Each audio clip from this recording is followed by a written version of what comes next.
Alright, gotta make sure that this is fucked into place. Where is the shit? Alright, cool. We've got 2 concurrent viewers already on me saying fucked into place. That's awesome. Um, so, yeah. This is a conversation we were going to have on the Essential Libertarians. Feel free to subscribe to that channel as well. But this conversation is going to be between libertarians of a more partyarchist like persuasion and libertarians of a more anti-partyarchist persuasion, people in between. We've got some people who might show up as well. And in general, this is going to be probably a very interesting conversation. And we're also going to do something similar next week, but we'll be bringing on like a trans person and probably some others to discuss how issues might particularly affect trans people. And we'll be doing that on the Essential Libertarians channel. So, with that being said, before we get started, I guess the ultimate thing, people who've been on like my shit for a while now, they know Rose from the Essential Libertarians, and they also know Hody from like other shit that we've done, like on Agorist Nexus and shit like that in the recent video. But like all of you, for anybody new to any of this shit or my channel, like my schizo bullshit fucking paradise, feel free to introduce yourself in any order. I do not care. Go for it.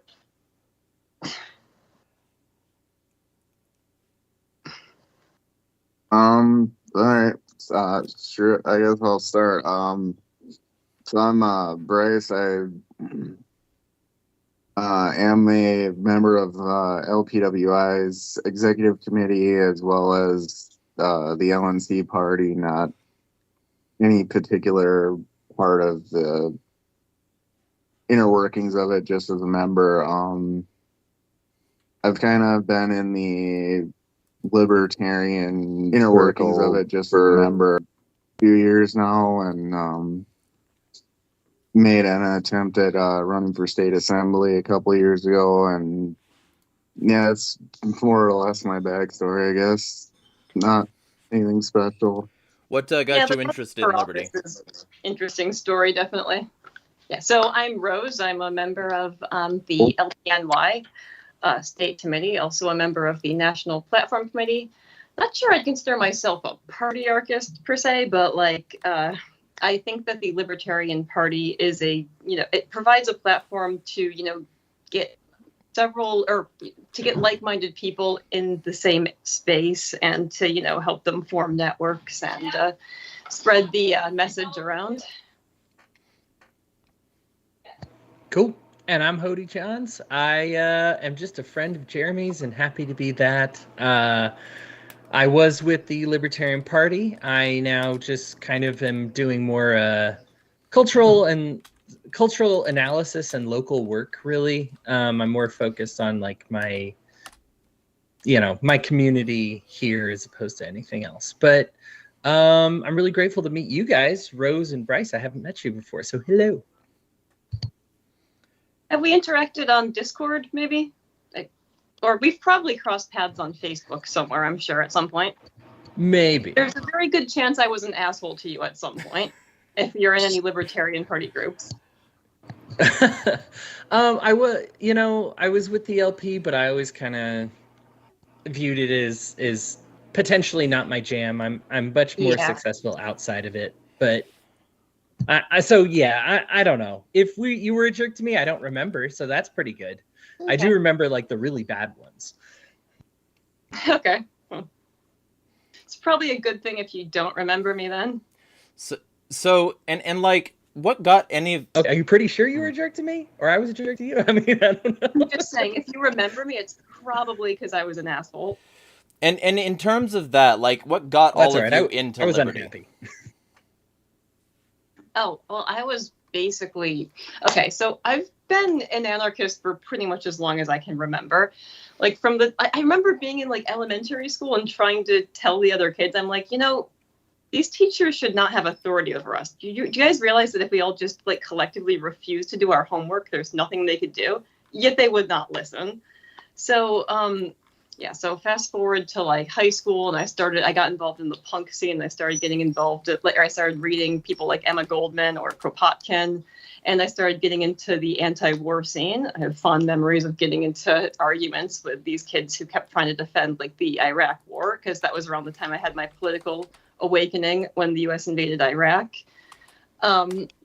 So following that, like I went through a brief phase where I thought I was supposed to outgrow my anarchism and just be normal. So I became an Obama Democrat. Then, yeah, luckily I snapped out of that and started kind of following like Ron Paul's campaign, which is how I got started down the rabbit hole of learning about economics and, you know, central banking. So then I was a constitutional minarchist for several years.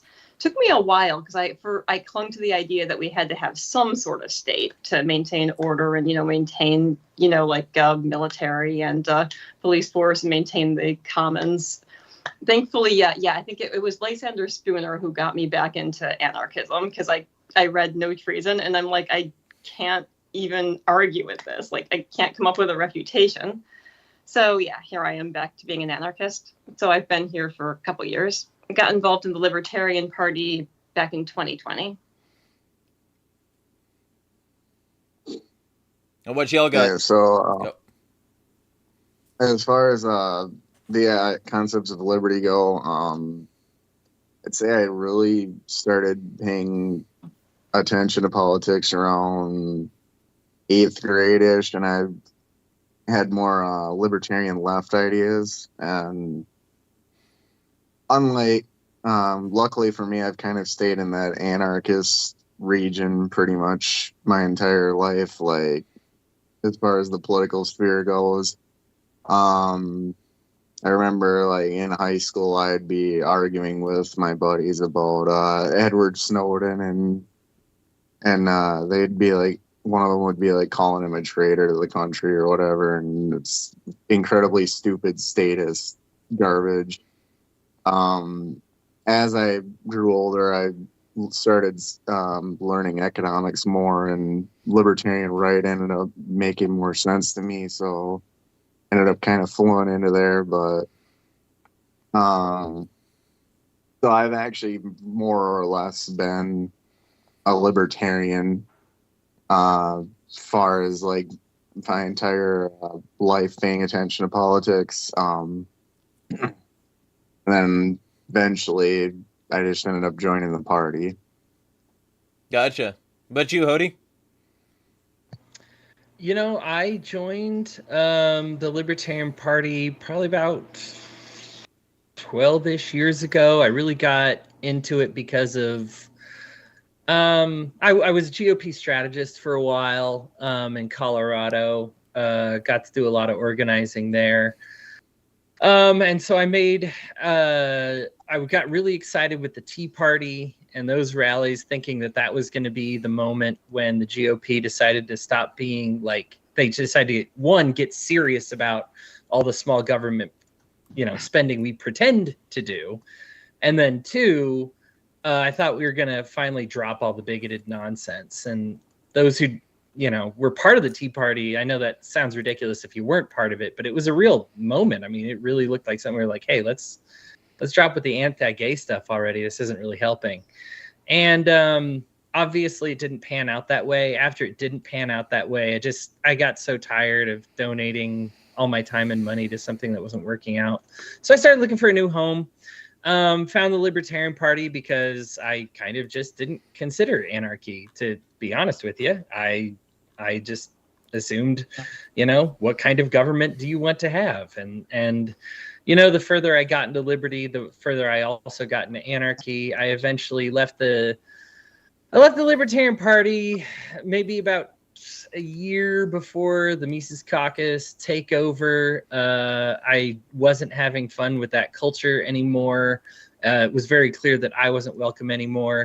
To be honest with you, I didn't have a lot. I'd love to just blame it all on them. I wasn't having a lot of success. I was part of the Larry Sharpe campaigns that didn't pan out. I was part of the Ashley Shade campaign that did work out, but I believe she's since understandably left the Libertarian Party. So, but they're so fucking fun and generous and kind.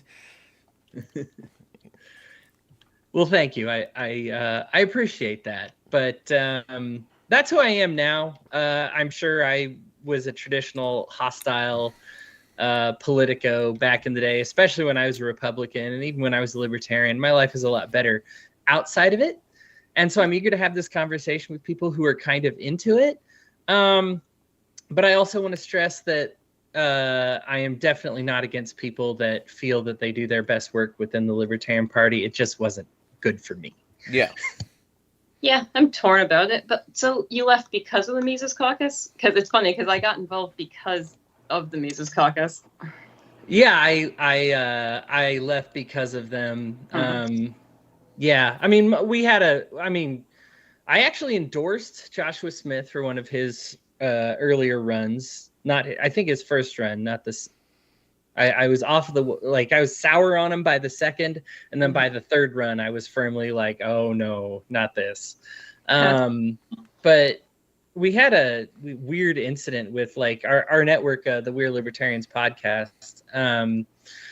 We were pretty level-headed. I'd been endorsing, like I said, Joshua Smith and various other candidates. I really liked him. And then Michael Heiss was like, oh, well, he said something like Chris and I talked, and he just said he hates us and there's nothing we can do. So, and the We're Libertarians are just going to do whatever he says.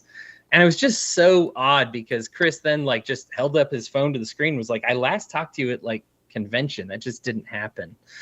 So I think that there was a certain amount of untruthfulness we weren't able to bear with the Mises Caucus. And then culturally, we just found ourselves at odds with them. I'm definitely a social libertarian in addition to being an economic libertarian. And that just kind of was a no-go for them. And just found themselves, they didn't like me. I didn't care for where they were taking the party. And that was that. But I understand why people got involved. I still understand the people who are involved currently. It's just not for me. Thank you. Understandable. Like, because for so many years, like I had specified that I was a small L libertarian because like I found the party itself to be an embarrassment to the term libertarian. Because people would ask, they'd be like, "Oh, libertarians? You mean like what is Aleppo guy or that guy that walks around with a boot on his head?" So. Yeah, so then I heard that there was, a faction of the party that was trying to take it over and restore it back to being, all about anti-imperialism as anti-central banking. So I'm like, that sounds awesome. And then 2020 happened and COVID happened. And I'm like, okay, I feel like I need to do something. So I got involved. And I feel like ultimately, like the party needed a purge. So I'm glad the Mises Caucus was able to do that. But I'm not I'm a bit torn about some of their messaging and methods. So yeah, there's that. I mean, I actually, you may still find my speech. I endorse Firm and Supreme. So you and I do come from different places on that one, but I understand. So, first off, because I know Bryce has probably got something to say. I have my notepad document up. That's why I'm a little bit whiter. The thing I wanted to touch on briefly is that to me, and this is one of my gripes with libertarians in general, is that I don't feel that there is a difference between social and economic libertarianism, and the people who do in the sort of ways to say that I'm an economic libertarian and not a social libertarian, thick versus thin, all that shit, a lot of the time the reason that they're doing that is so that they have license to be a cunt. And yes. so that they have is because it's like, to me, if you're going to say I don't want like social libertarianism, what are you going to say? Why are you going to say that? Are you saying that the economy is somehow different than the sociality of it? Because if that's the case, how? Especially since, like, first off, I mean, there's a whole school of like thought that's attached to Austrian school that's like, maybe we shouldn't even call it economics. Maybe we should call it catalactics, because the idea that we are all under the same roof, under the same eco, is kind of bullshit. And we should, understand the competing interests and how they might clash with one another instead of saying that we're all the same. So even from that perspective, like, if you take that view, you're necessarily either a social libertarian or you're not also an economic libertarian. because under that view, we're all different competing interests, and competition should be allowed in those interests. And that's exactly what social libertarianism is saying you're allowed to have your own interests as long as you don't digress, or, cause other people harm, or et cetera, et cetera. So, like, to me, when you start breaking it down into brass tacks, anybody who says I'm an economic libertarian and not a social libertarian, they're probably just trying to do fucked up bullshit and get that endorsed, or, endorse some fascist, or, on in some cases even tankies, and like do this for the purposes of moving forward a thing that will end up with less liberty because you weren't a total libertarian. You weren't complete. You were cutting off an essential part of your libertarianism. And to me, that's like, I think that when you start thinking like that, it really clarifies why so many of these people turned into cunts, because that's exactly why they got into liberty. I want something that's going to unrestrain me so that I can be as much of an unrestrained cunt as I want to be. Yeah, I would tend to agree. Like, there are two types of people who tend to get involved in libertarianism. There are the people who actually oppose authority, and then there are the people who oppose the current authority, but aren't opposed to having the power for themselves. Mm-hmm. Yep. So, do you have something to add to the previous or this part, Bryce? I want to make sure I'm including everybody equally if they want. Okay, so what I would say is I do mostly agree with your point. Like, yeah, so social libertarianism and economic libertarianism are both pretty valuable. I would tend to say that economic libertarianism might be a little more important, because I would tend to agree with the thought that most rights, or really all rights, are an extension of the concept of property rights. If you don't have the right to own property, do you really actually have any rights? So I do see the importance of social libertarianism. Social values are definitely an important conversation to have, but I would say that if you were to ask me which is more important, I would tend to lead towards the economic aspect, because, like, let's say hypothetically, you lived in a system where you had complete social liberty, but property rights didn't exist. You don't have the right to own property and use it how you see fit. At that point, you really don't, like, if you actually think about it, do you actually have any rights? Because if you say or do something that the organization running the show doesn't agree with, they can just take your shit away, and that's that. So that's kind of where I'm at. Obviously I see the value in both, but Well, interestingly, like, and we'll be talking more about like the trans issue specifically next week, but I think that it's a good sort of bellwether for the rest of it, because, all right, let's say, social liberty. If somebody is not free to, like, say that they're trans and still have the same rights as the rest of us, still be able to, like, participate in society without being shunned or ostracized, or what CPAC would cheer about, which is eradicated, then I would say that they don't have much economic liberty either, especially since part of social eradication, public eradication, would be like removing their ability to participate in the economy writ large. It would be saying that you can't come to X, Y, and Z locations that we are going to claim private ownership over, and you also can't, use your property in X, Y, and Z way because we don't like it, because you're trans. To me, that's another example of where they're intertwined. Because how are you, whenever they make a restriction on how property can be used, on the way that property is expressed, to me, they're always making a restriction based on some aspect of sociality. You are part of a group that they're going to persecute in the moment. So to me, like, it's the same thing even there. Because if there's always a basis for their claim that they should be able to control you or your property, and that basis is usually held in their particular ideation of an ideal social circumstance. Yeah, Right. preach it, brother.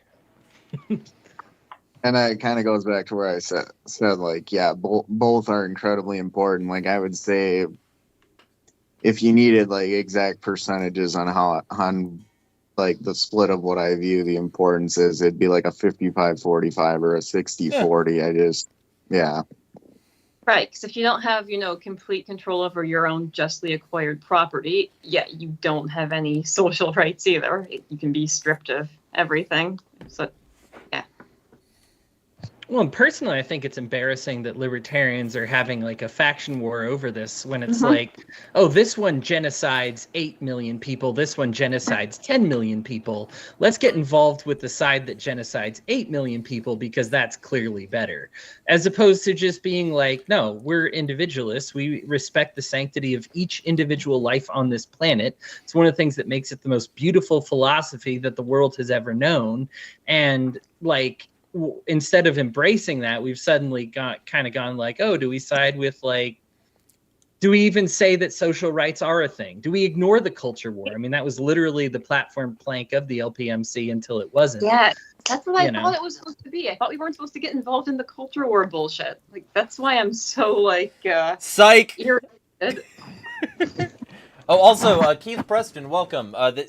He's new to my channel specifically. So feel free to introduce yourself before we proceed, and then we'll get back into the question. We're talking about social versus economic liberty. Well, if you don't know who I am and want to know more about me, you can go to our website, attackthesystem.com, and you can find links to probably hundreds of essays I've written, about half a dozen books, stuff by some of the other people who are part of our collective. And so basically my premise in this part of the discussion is I see social and economic liberty as the same. I don't think you can be a social libertarian and not an economic libertarian. Well, how are you defining those terms? I mean, what is an economic libertarian and what is a social libertarian? So there's like generally in libertarian circles, whatever, like right libertarian, whatever, because left, they're gonna consider them the same thing, but like right-wing libertarian circles, they generally put social freedom and economic freedom on two separate axes as defined by people like, essentially the Cato and Nolan crowd.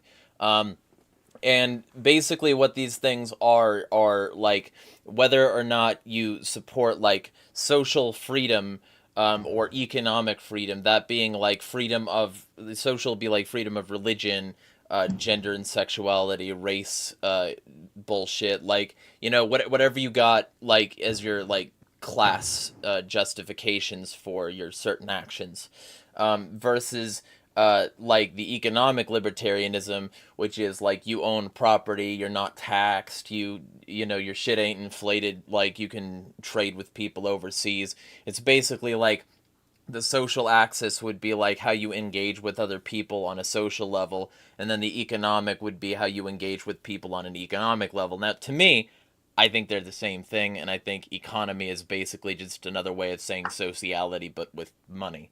So to me, I don't think you can really call them separate, but other people have made the case that they are, and, we're talking about that because it came up.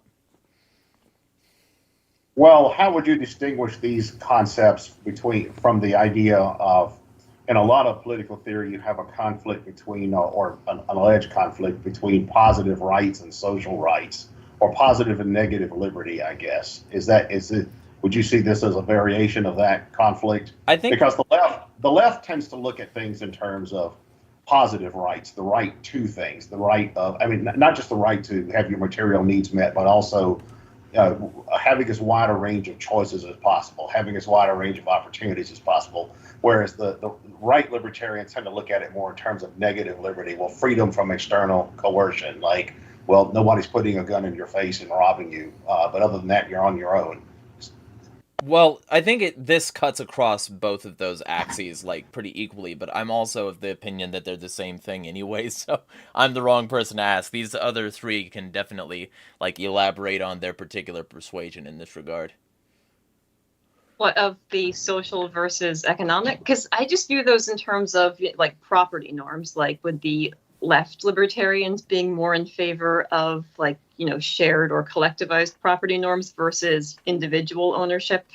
And then like the social issues, I view that as, just progressive versus conservative. So I mean, all the various political compass tests are flawed in some way. I think the best one is probably the one that, has the 4 quadrants and then has the separate progressive versus conservative axis.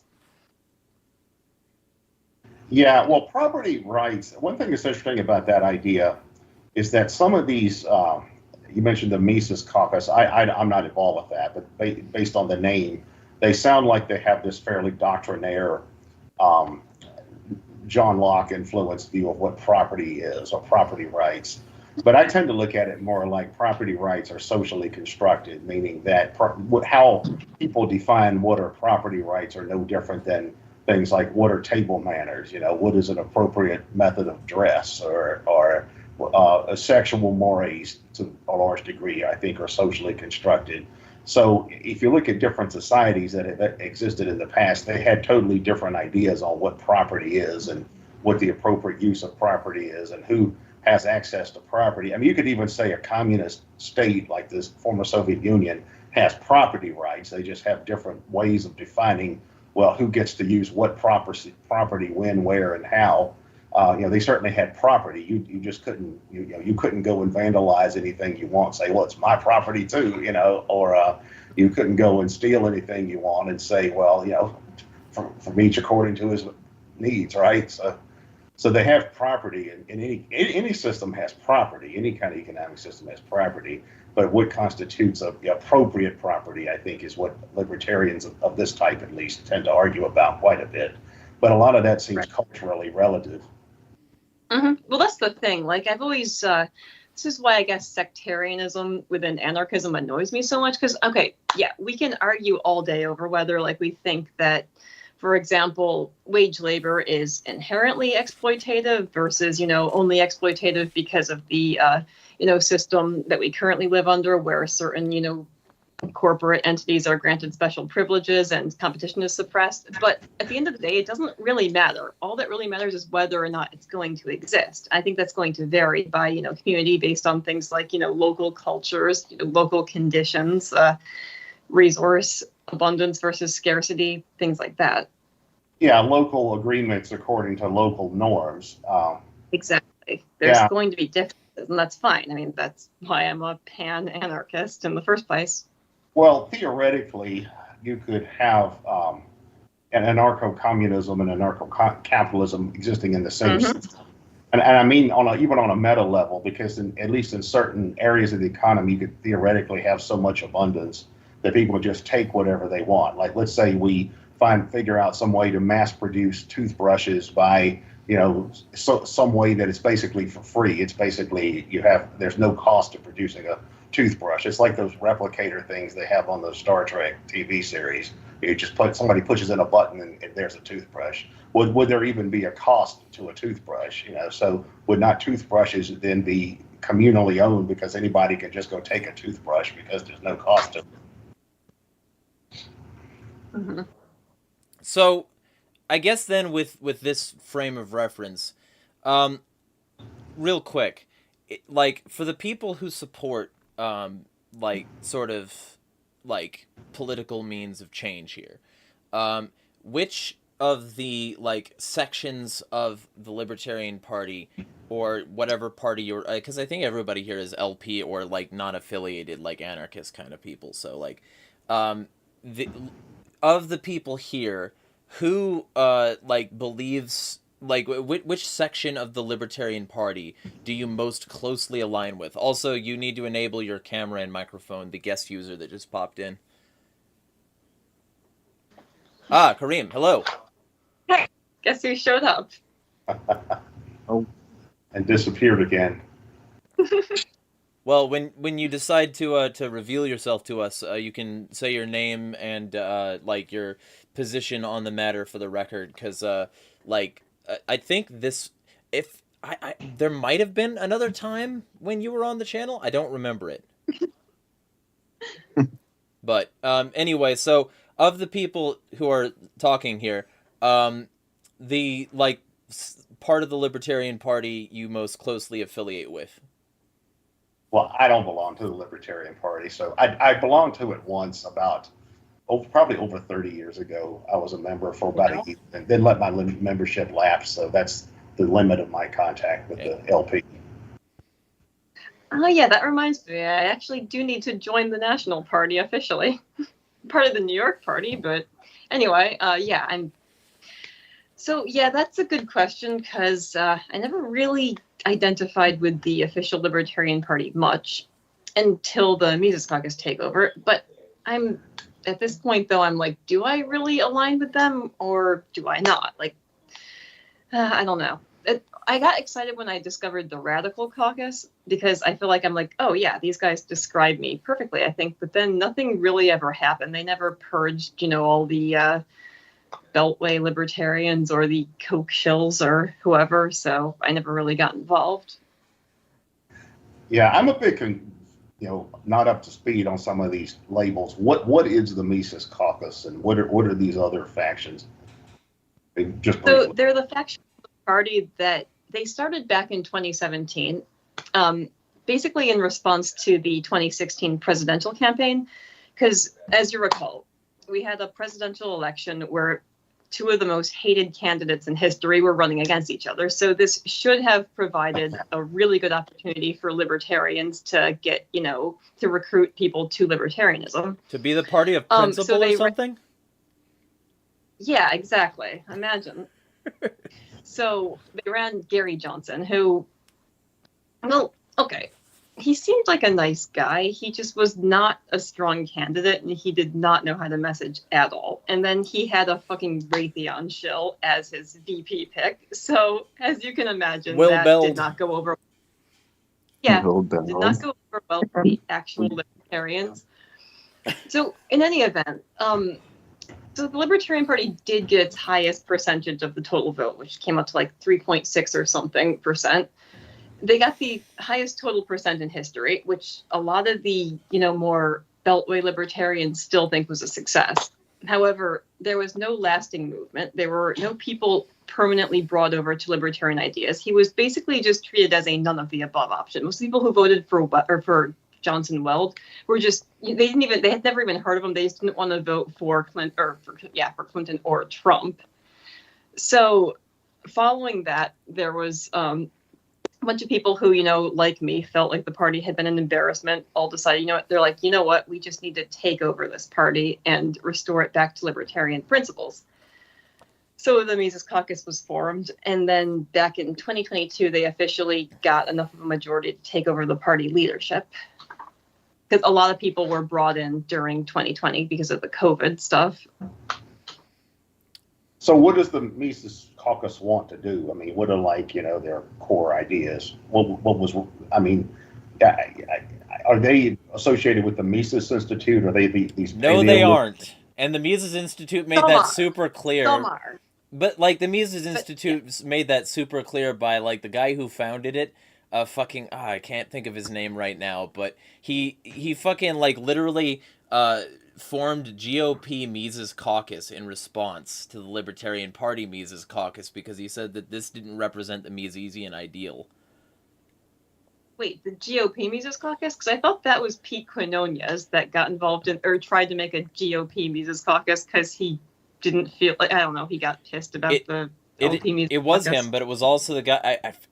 it sucks that I can't think of the guy who actually runs the institute's name right now, but it's him and Quinones and a bunch of other people who basically they gave up the ghost, decided to stop being libertarian and start being like fucking Republicans. So yeah, like and the guy here, I'll look this up so that I stop looking fucking stupid about this. But the guy who's You're talking about Luke Rockwell? no, the actual Okay. the actual like is fucking senior official at the Mises Institute. One moment. Institute head. There we go. I'll just Google this.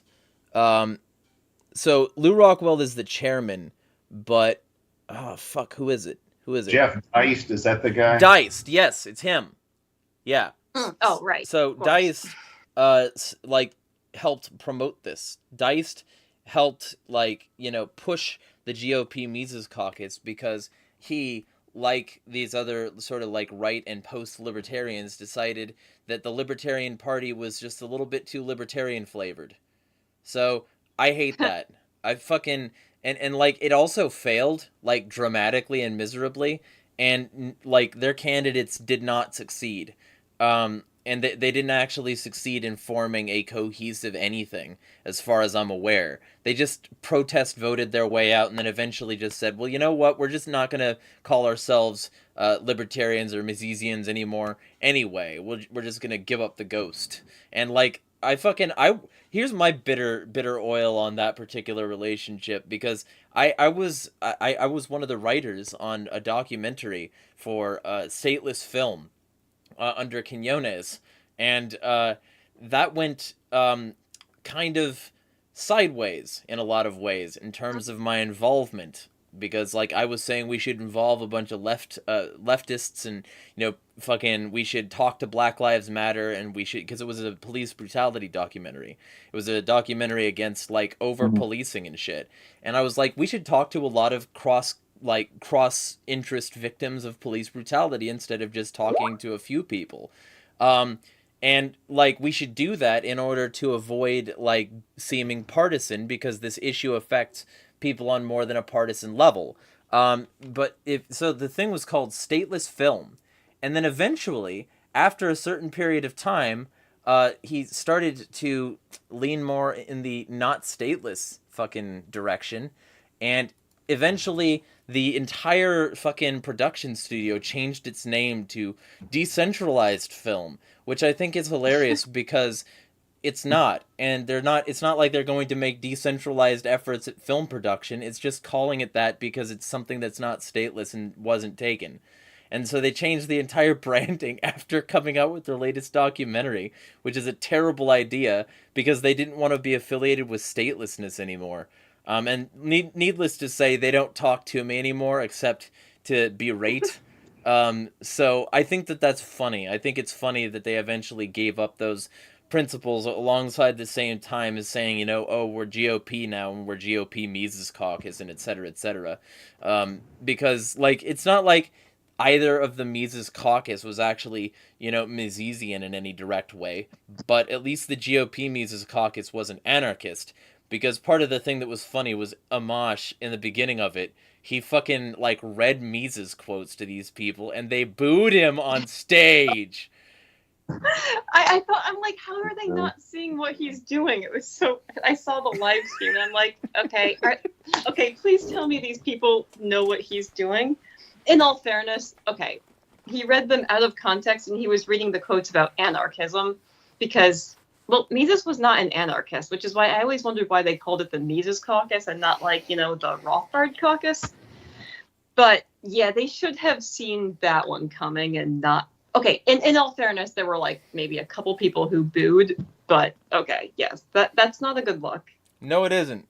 Well, there's a pro-Mussolini passage in one of Mises' books. I can't remember which one. But I do know that there is one. He talks about how the Italian fascists, had saved civilization from communism. Oh, no. But as soon as he said that, though, in the following passage, he says that that it also destroyed it because it was an overstepping and they fucked up on their shit. So it's like, Yep. Yes. Context is I hate important. Gotcha. I hate that gotcha so much that I have I see it and I feel my blood pressure rise immediately because it's so many I people have try to fine put it down. blood pressure. Yes. I'm Well, known for well, my the thing is, though, placidity that- and It was an calm. entire it was an entire chapter about how back in 1927 when the book Liberalism was written, fascism was being promoted by a lot of people as a temporary stopgap against state socialism. But Mises himself did not think it was a good idea because he thought that it was ultimately unstable and would lead to its own destruction, which it did. This is a guy who ultimately had to flee his home country to escape the Nazis, so he was not pro-fascist in any way.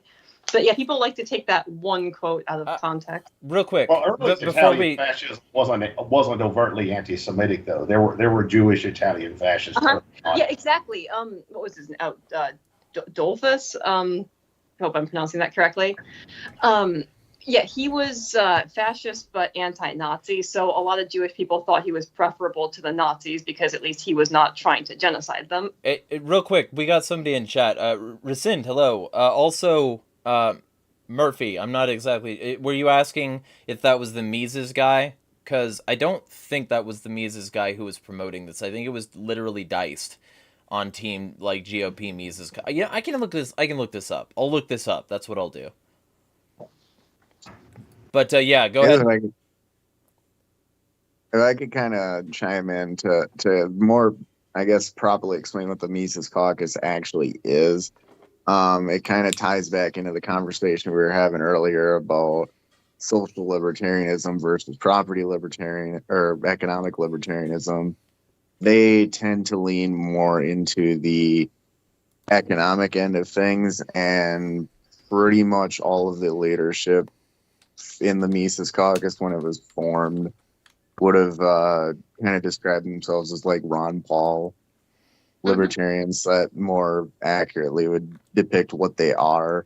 Why they called themselves the Mises Caucus, again, it's beyond me, but that would more accurately describe what they are.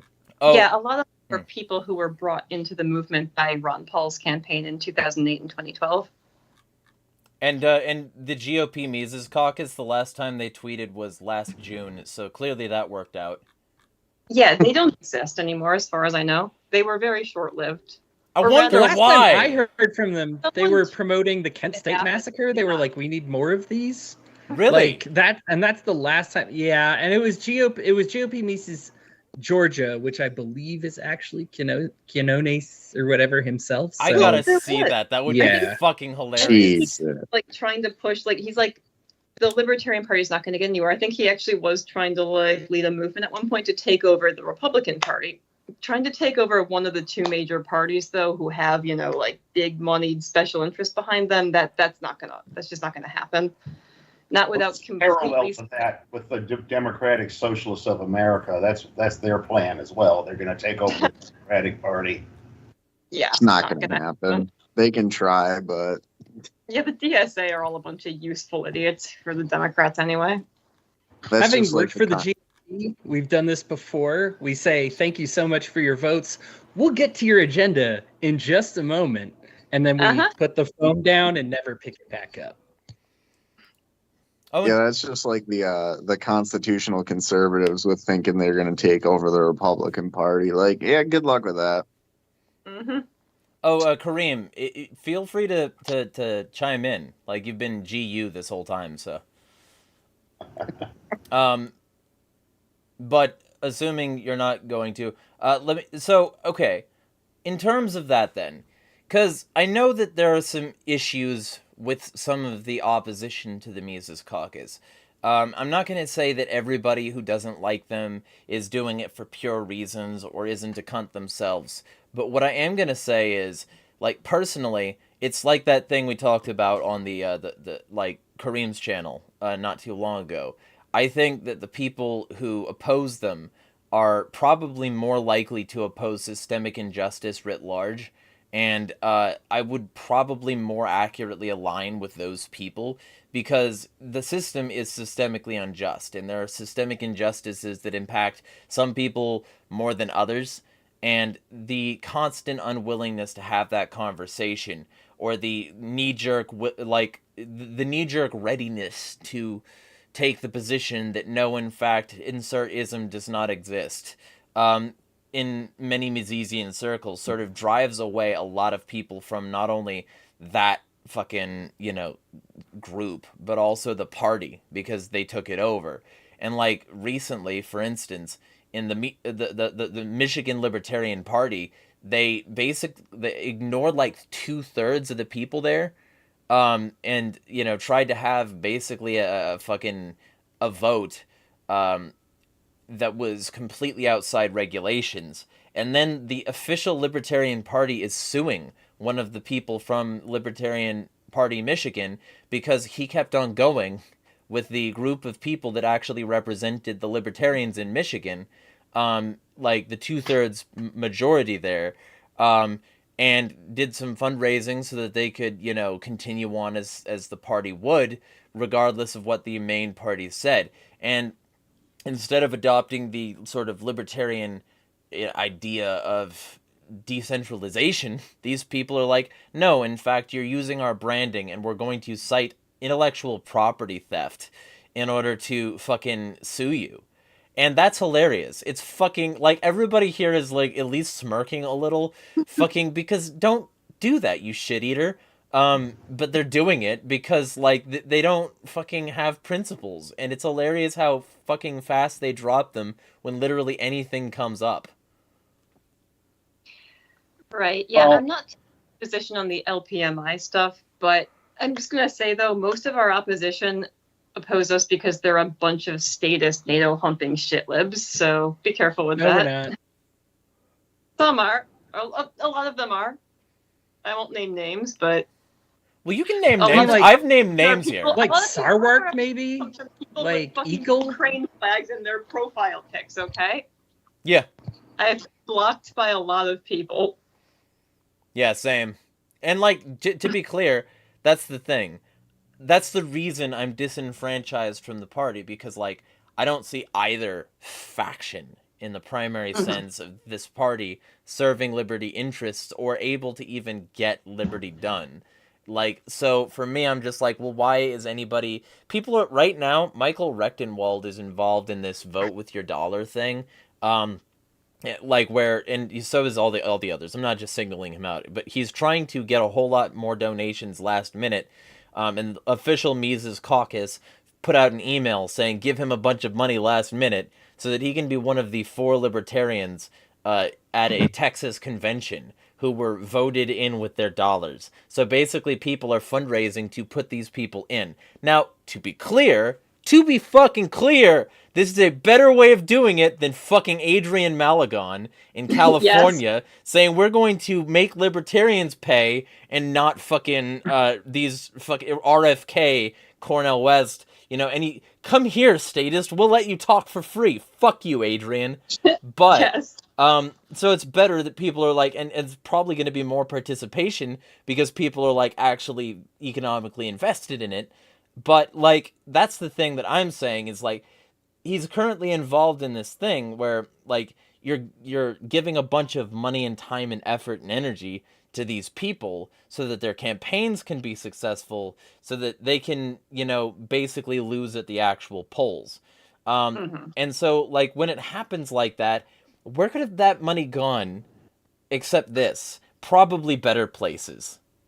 Hey, I have a Patreon. If y'all want to sub to my Patreon, feel free. Like, there are homeless people in your town. There are, fucking people who have medical needs that aren't being met. There are people who need their prescriptions. There are people whose house just got damaged by an emergency. Direct action could be a better thing. And that's sort of the linchpin I have with the party. I see... Like, in terms of trying to achieve libertarian ends, I think the Libertarian Party fucks itself short. Yes. I think that, like, local chapters definitely could do what you're describing. Like, the state chapters and the National Party, I mean, okay, I don't know about that. Like, I think mostly they should be focused on messaging and, recruiting people. I mean, the party was originally started as a front for literature distribution.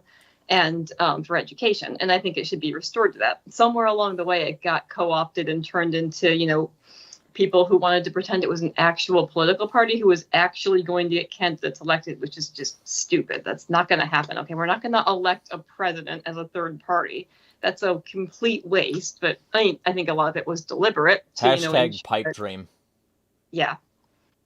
Well, from what I know, believe that history, if I remember right, I think that didn't at one point in the 70s, didn't the Koch business empire get behind the Libertarian Party? Yeah. One of the Koch brothers on their presidential ticket one year. Yeah. Was it David Koch or? Yeah. Yeah, it was David. That was actually just about what I was about to get into. Was that was around the time that what Rose was bringing up, where the party for some reason tried to pretend that it was actually going to get a president elected. That was around that time is when the Koch brothers got involved, because they thought that they could use this party effect basically to push for policies that would make themselves in a better situation financially than they already are. Not that they need it, but they co-opt movements, and then they basically neuter them and them as something that could be used to push for their interests, but which are not actually a threat to the status quo. Well, you know how the Koch brothers, how their father actually made his money, right? He actually made his money through doing business with the Soviet Union, with Joseph Stalin. And the Nazis. Well, the Koch family had these, big exclusive monopoly to develop oil refineries in the Soviet Union with Joseph Stalin. Yeah, and like I went over this in my article. They also helped produce electrical generators and fucking war materials for the Nazis.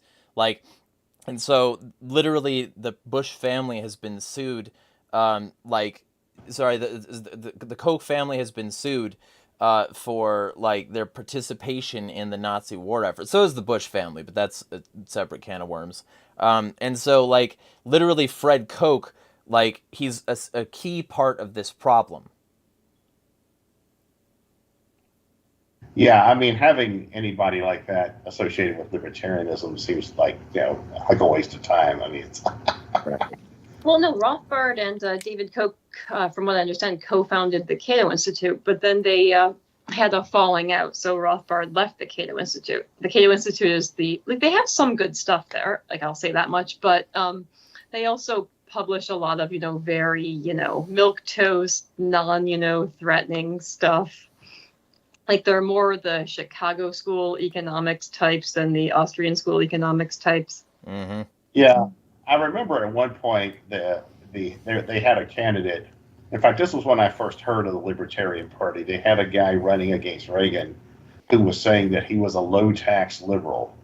Because I remember seeing him on one of the old morning talk shows once, Good Morning America or one of those. But he was saying he was running for president, and he said, I'm a liberal, but I'm a low-tax liberal. I'm not a high-tax liberal like the Democrats. Would that have been the one that Koch would have been the VP for, or would that have been the 84? It's a dude named Clark. That was his last name, their presidential candidate. He was running against Reagan. It was in 1980. It was when Reagan ran the first time with Jimmy Carter. And I think that would have been the one that David Koch would have been the VP for then. I knew Koch had been on their ticket at one point. To be clear, Kareem, if you have anything you want to add, feel free, because you are here. Is he? I wonder if he can hear us. He should be able to. He just has his mic muted, but that wouldn't have any impact on Skype limbo. Yeah, maybe. I don't know. You're free to start talking when you want, though. Anyway, yeah. So that's the thing. Konkin, I was I've written a lot for the Agorist Nexus. I've done a lot of podcast episodes for them, and that's going to be firing up real soon here. And agorism was huge for me, in sort of remaining libertarian, even though I was disenfranchised, because he got it in a lot of ways, and a lot of the agorists got it in a lot of ways that a lot of other people didn't. And so one of the like foundational things that he was talking about in the New Libertarian Manifesto was the attacks that he, and I'll bring this up too, because like I think that it's a valuable thing to sort of look at the history here. And the history here is that he considered these things to be attacks. He considered the party and partyarchy to be attacks on the idea of libertarians. And one of the reasons he did was the Koch family and the influence of early money. And this is the thing, like, for instance, I don't hate Spike Cohen. He does a lot of good work, especially now that he's focusing on things that aren't the party, hint hint. But like he's he's not a terrible person, but he got real squirmy and antsy when I brought up Coke money. He did not like that, and he didn't like it, even though I wasn't accusing him of anything. All I asked was, how much of a problem is it still? He fucking like got real fucking personal about it. And I thought that was sort of a sign, I like I think if people aren't willing to acknowledge that the problem exists, like there's not much we can do with that. Right. And so like, Well, I mean, anything that's taking Coke money is just an appendage to the Republican Party. yeah, Because I mean, they've bankrolled people like Nikki Haley. Yeah, they've got their pocket. I mean, half of Congress, or maybe more. Well, the Republican contingent of Congress, they most of them are funded by the Kochs. Well, I'll extend that a little bit further and say that it's actually a front to, I guess this word's kind of cringe, but the duopoly, because the Kochs are funding both the Democrats and the Republicans, so anybody outside of those parties taking money is effectively just the Democrat and the Republican parties bitch. Yeah. Well, Right. there's a think tank too. There's a think tank that Jim got becomes so much Soros. Oh, sorry. What was that? Oh, I was just saying, there's also a think tank, a foreign policy think tank that the Kochs founded, George Soros. The Quincy. Oh, go ahead. Sorry. Yeah, and that's like that organization. They put out some good material, but it seems like a sort of a means to co-opt the anti-war wing of opposition movements in the United States. It's sort of like the isolationist wing of the ruling class or something. Right. So this is what he said in his book, New Libertarian Manifesto. From the political, economic, philosophical, psychological, historical, and artistic realms, the partisans of liberty saw a whole integrating their resistance with others elsewhere, and they came together as their consciousness became aware. Thus did libertarians become a movement. The libertarian movement looked around and saw the challenge everywhere. Our enemy, the state, from the ocean's depths past arid outposts to the lunar surface, in every land, people, tribe, nation, and individual mind. Some sought immediate alliance with other opponents of the power elite to overthrow the state's present rulers. Some sought immediate confrontation with the state's agents. Some pursued collaboration with those in power who offered less oppression for votes. And some dug in for long-term enlightenment of the populace to build and develop the movement. Everywhere, a libertarian alliance of activists sprang up. The state's higher circles were not about to yield their plunder and restore property to their victims at the first sign of opposition. The first counterattack came from anti-principles already planted by the corrupt intellectual caste: defeatism, retreatism, mimicry, collaborationism, gradualism, monocentrism, and reformism, including accepting state office to improve statism. All of these anti-principles, deviations, heresies, self-destructive, contradictory tenets will be dealt with later. Worst of all is partyarchy, the anti-concept of pursuing libertarian ends through statist means, especially political party. A libertarian party was the second counterattack of the state, unleashed on the fledgling libertarians, first as a ludicrous oxymoron, then as an invading army. The third counterattack was an attempt by one of the 10 richest capitalists in the United States to buy the major libertarian institutions, not just the party, and run the movement as other plutocrats have run all the other political parties in capitalist states. The degree of success of those statist counterattacks had in corrupting libertarianism led to a splintering of the movement's left and the despairing paralyzation of others. As disillusionment grew with libertarianism, the disillusioned sought answers to this new problem. The state within as well as the state without. How do we avoid being used by the state and its power elite? That is, they asked, how can we avoid deviations from the path of liberty when we know that there are more than one? The market has many paths to production and consumption of a product, and none are perfectly predictable. So even if one tells us how to get from here, statism, to their liberty, how do we know that's the best way? So, and he concluded basically by saying, already some are dredging up the old strategies of movements long dead with other goals. New paths are indeed being offered back to the state. Betrayal, inadvertent or planned, continues. It need not. So that was his point, and the plutocrats he was talking about, he directly referenced. He said, Charles G. Koch, Wichita oil billionaire, through his relatives, foundations, institutions, and centers, bought or set up or bought out the following from 1976 to 79: Murray Rothbard and his Libertarian Forum, Libertarian Review from Robert Keppert, edited by Roy A. Childs, Students for a Libertarian Society, run by Milton Miller, Center for a Libertarian Studies, Rothbard Leaning, and Joe Pedden, Inquiry, edited by Williamson Evers, Cato Institute, and various Koch funds, foundations, and institutes. Named the Kochtopus in New Libertarian 1, it was first attacked in print by Edith Ephron in the conservative libertarian publication Reason, along with allegations of an anarchist conspiracy. The movement of the libertarian left cut away from Ephron's anti-anarchist ravings and rushed to support her on key revelation of the growth of monocentrism in the movement. In 79, the Kochtopus took control of the National Libertarian Party at the LA convention.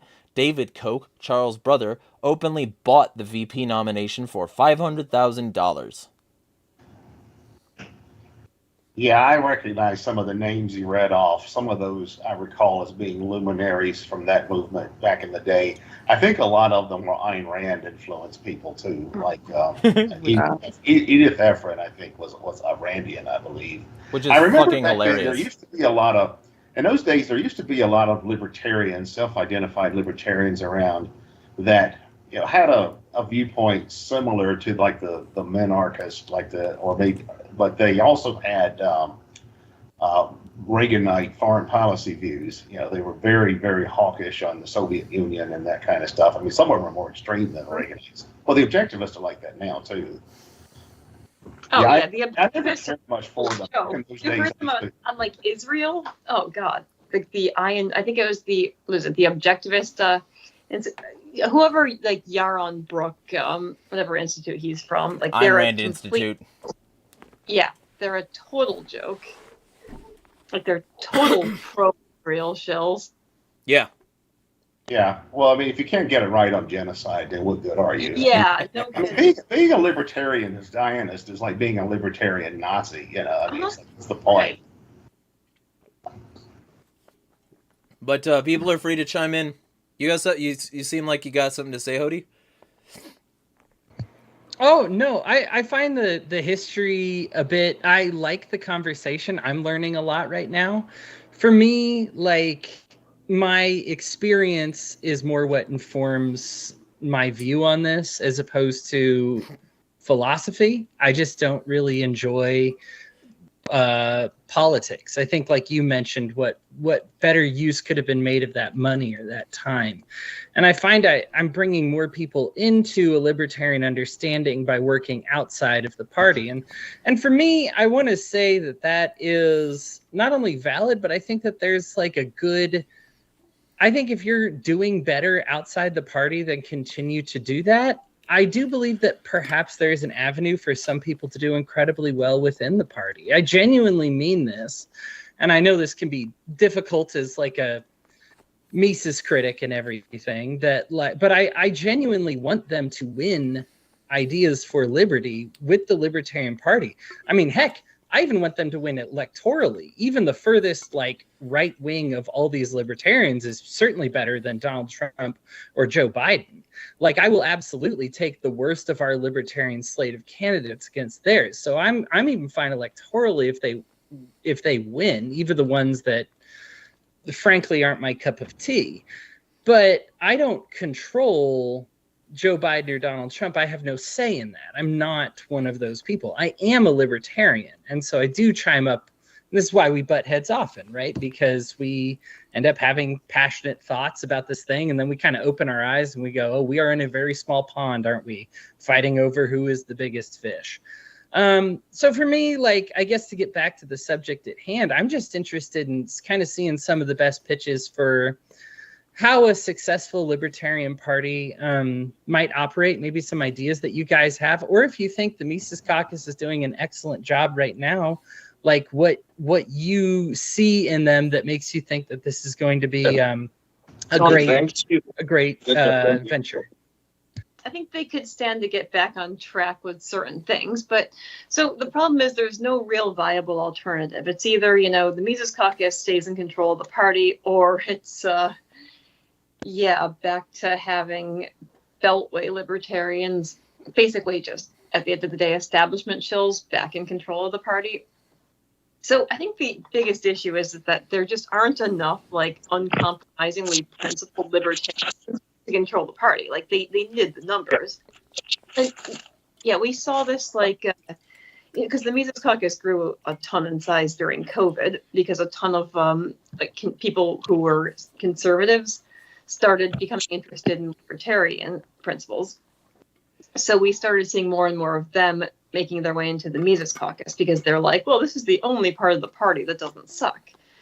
And as a result, in order to keep the numbers, you know, we saw, you know, more and more acceptance of socially conservative principles and like, you know, it became frowned upon to criticize them or to discourage them from joining. Because, again, we needed the numbers in order to take over the party. And, again, we're going to need the numbers in order to maintain control of the party. So I guess my point is it's hard to stay principled, but also, like, have the numbers to stay in power. Yeah. But, I mean, and I'll just say, like, I'm one of the people that kicked out. And I was certainly a supporter of what was going on at first. I didn't love the fact that basically, I mean, when people say, hey, let's give up on the culture war, let's throw a white flag, and then all they do is talk culture war smack, basically you just want to be on the wrong side of the culture war. But had you actually not chimed in about the culture war, like actually held to that, and then we're like actually talking about Austrian economics and how important that is, because I agree. I mean, I ANCAP myself. I think it's very important. You would have had me. And there are many people that left the Mises Caucus that were like this, you know? Right. They had to pander to, I feel like, you know, the people who came out of a conservative or Republican background in order to get those numbers they needed. But to do that, you had to give away some votes, right? And like what I'm saying is you get. Or did they encourage you to leave? Like what happened exactly? I brought up earlier, Heiss lied about my podcast. We were like, we had no problem with him. I was endorsing, you know, his candidates and everything like that. And then I think between like the lies and then just the overt aggression, there was very anti-trans stuff. You have people with the Mises Caucus leadership spelling out the N-word online and disenfranchising my friends. You know, very anti-trans, very pro-state views on immigration, very pro-state views on war.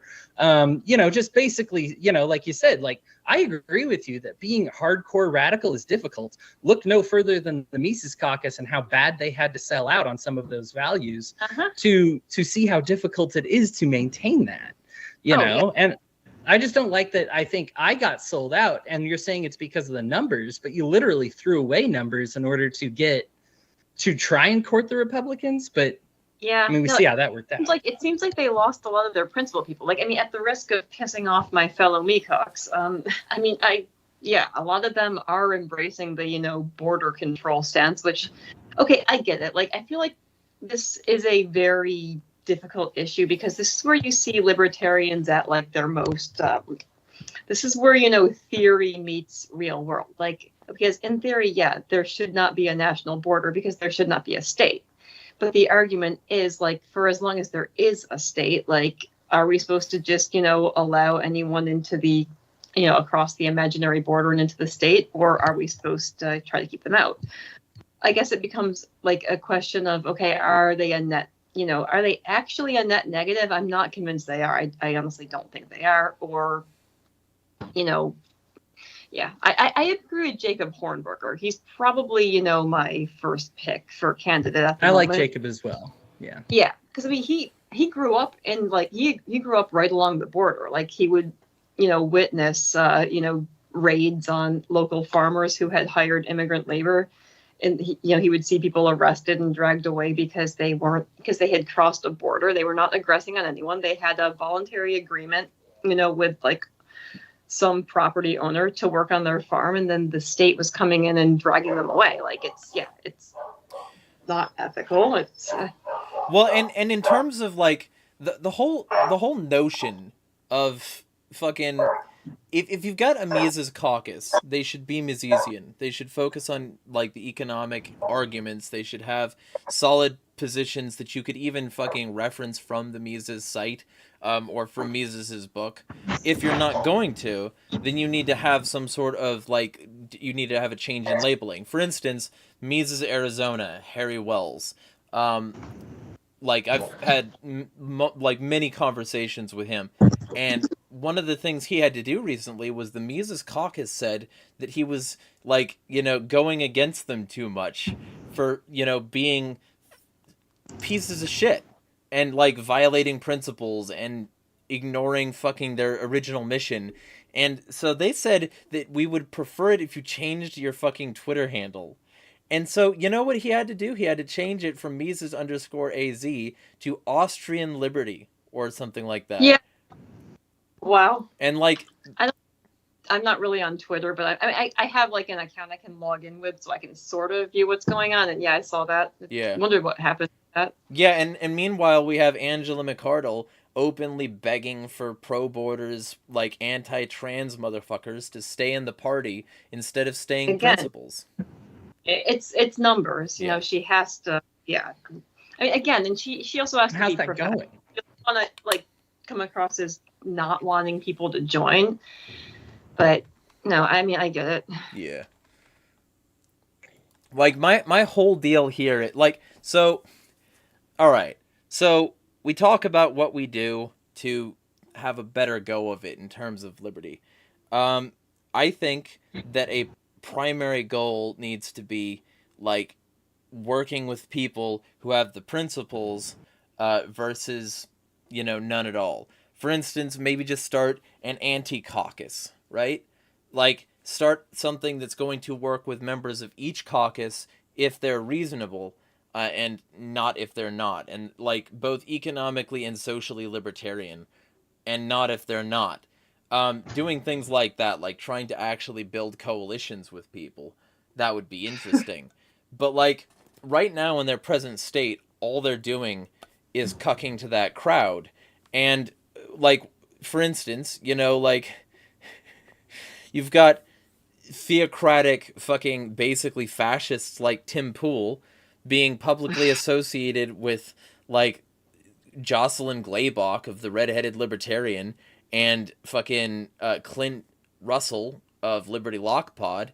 And Liberty Lock Pod is one of those examples. He started his, and this, I'm not bitter at all that after a year of covering the lockdown and how bad this all was and what it was all leading to, and highly sourcing very in-depth articles and streams and all that on this subject, he comes along with his anti-lockdown podcast, and interviews a neocon, and then suddenly he's skyrocketed to #1 position and doesn't invite anybody from, like, the group that was actually talking about this for the longest fucking time. I'm not bitter at all about that.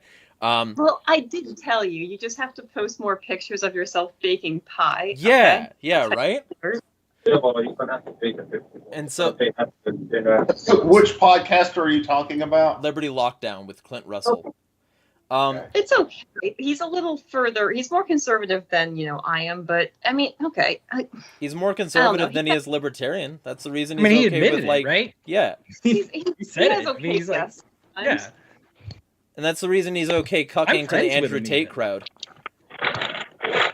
I read the same Twitter thread you sent me. I don't know. He has never said a negative thing about Andrew Tate. He has only ever said positive things. He's an Andrew Tate supporter. Well, okay, you have a quote tweet where he said that Andrew Tate is the solution to fatherlessness. I didn't view that as an endorsement, though. I view that as his analysis of why people are drawn to people like Andrew Tate, because they don't have positive male role models in their life, so they're being drawn to figures like that. Like, I don't view that as an endorsement.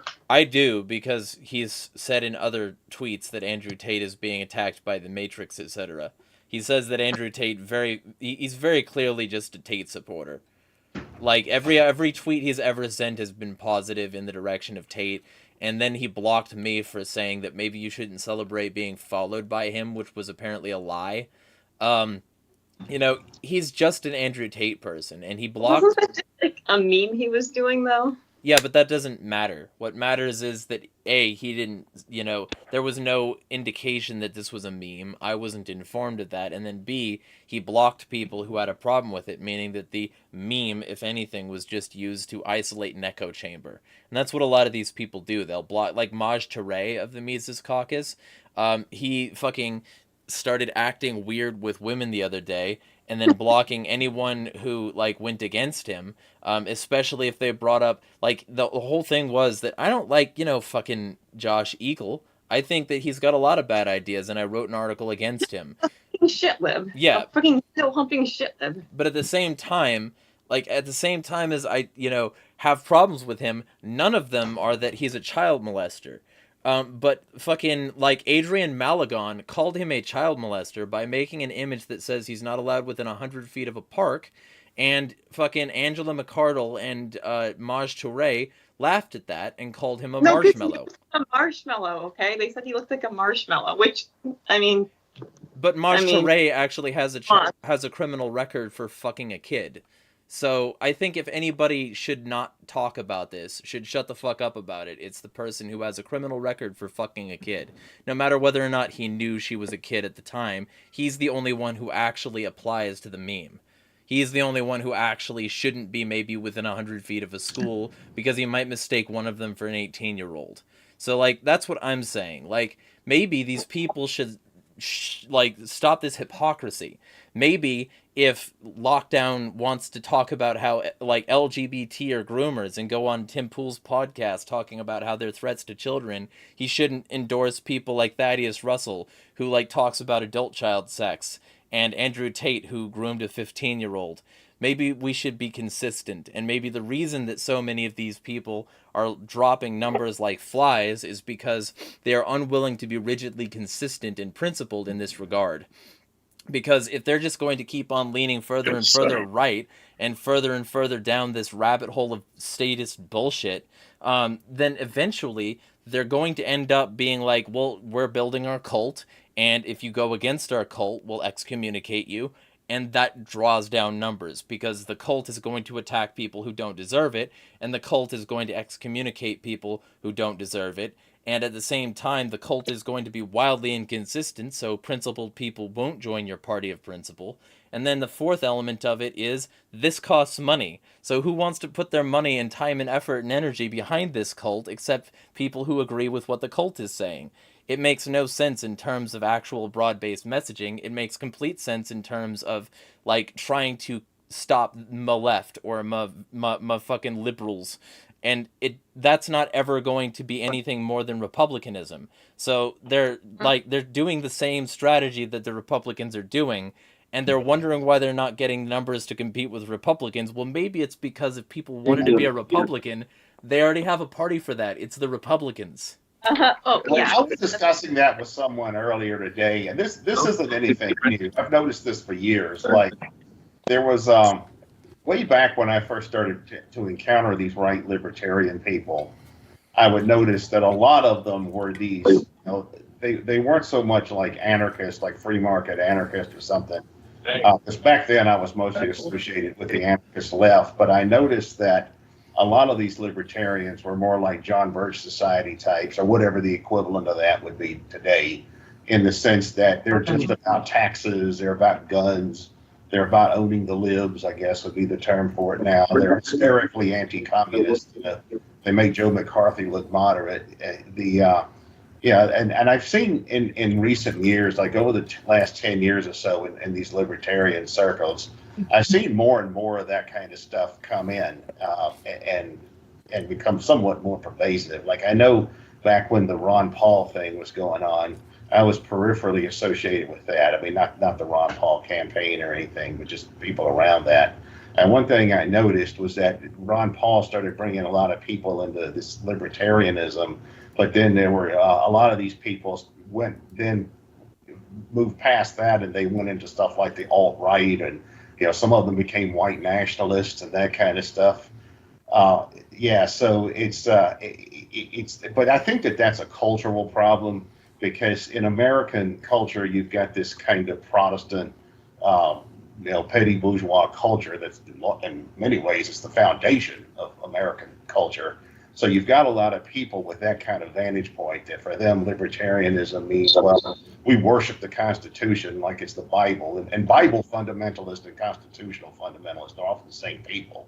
Oh, And yeah. then you've got, and then they worship guns, and because it's like an extension of their dick or something, and then they're obsessed with taxes, and everything is communism. The post office is communism.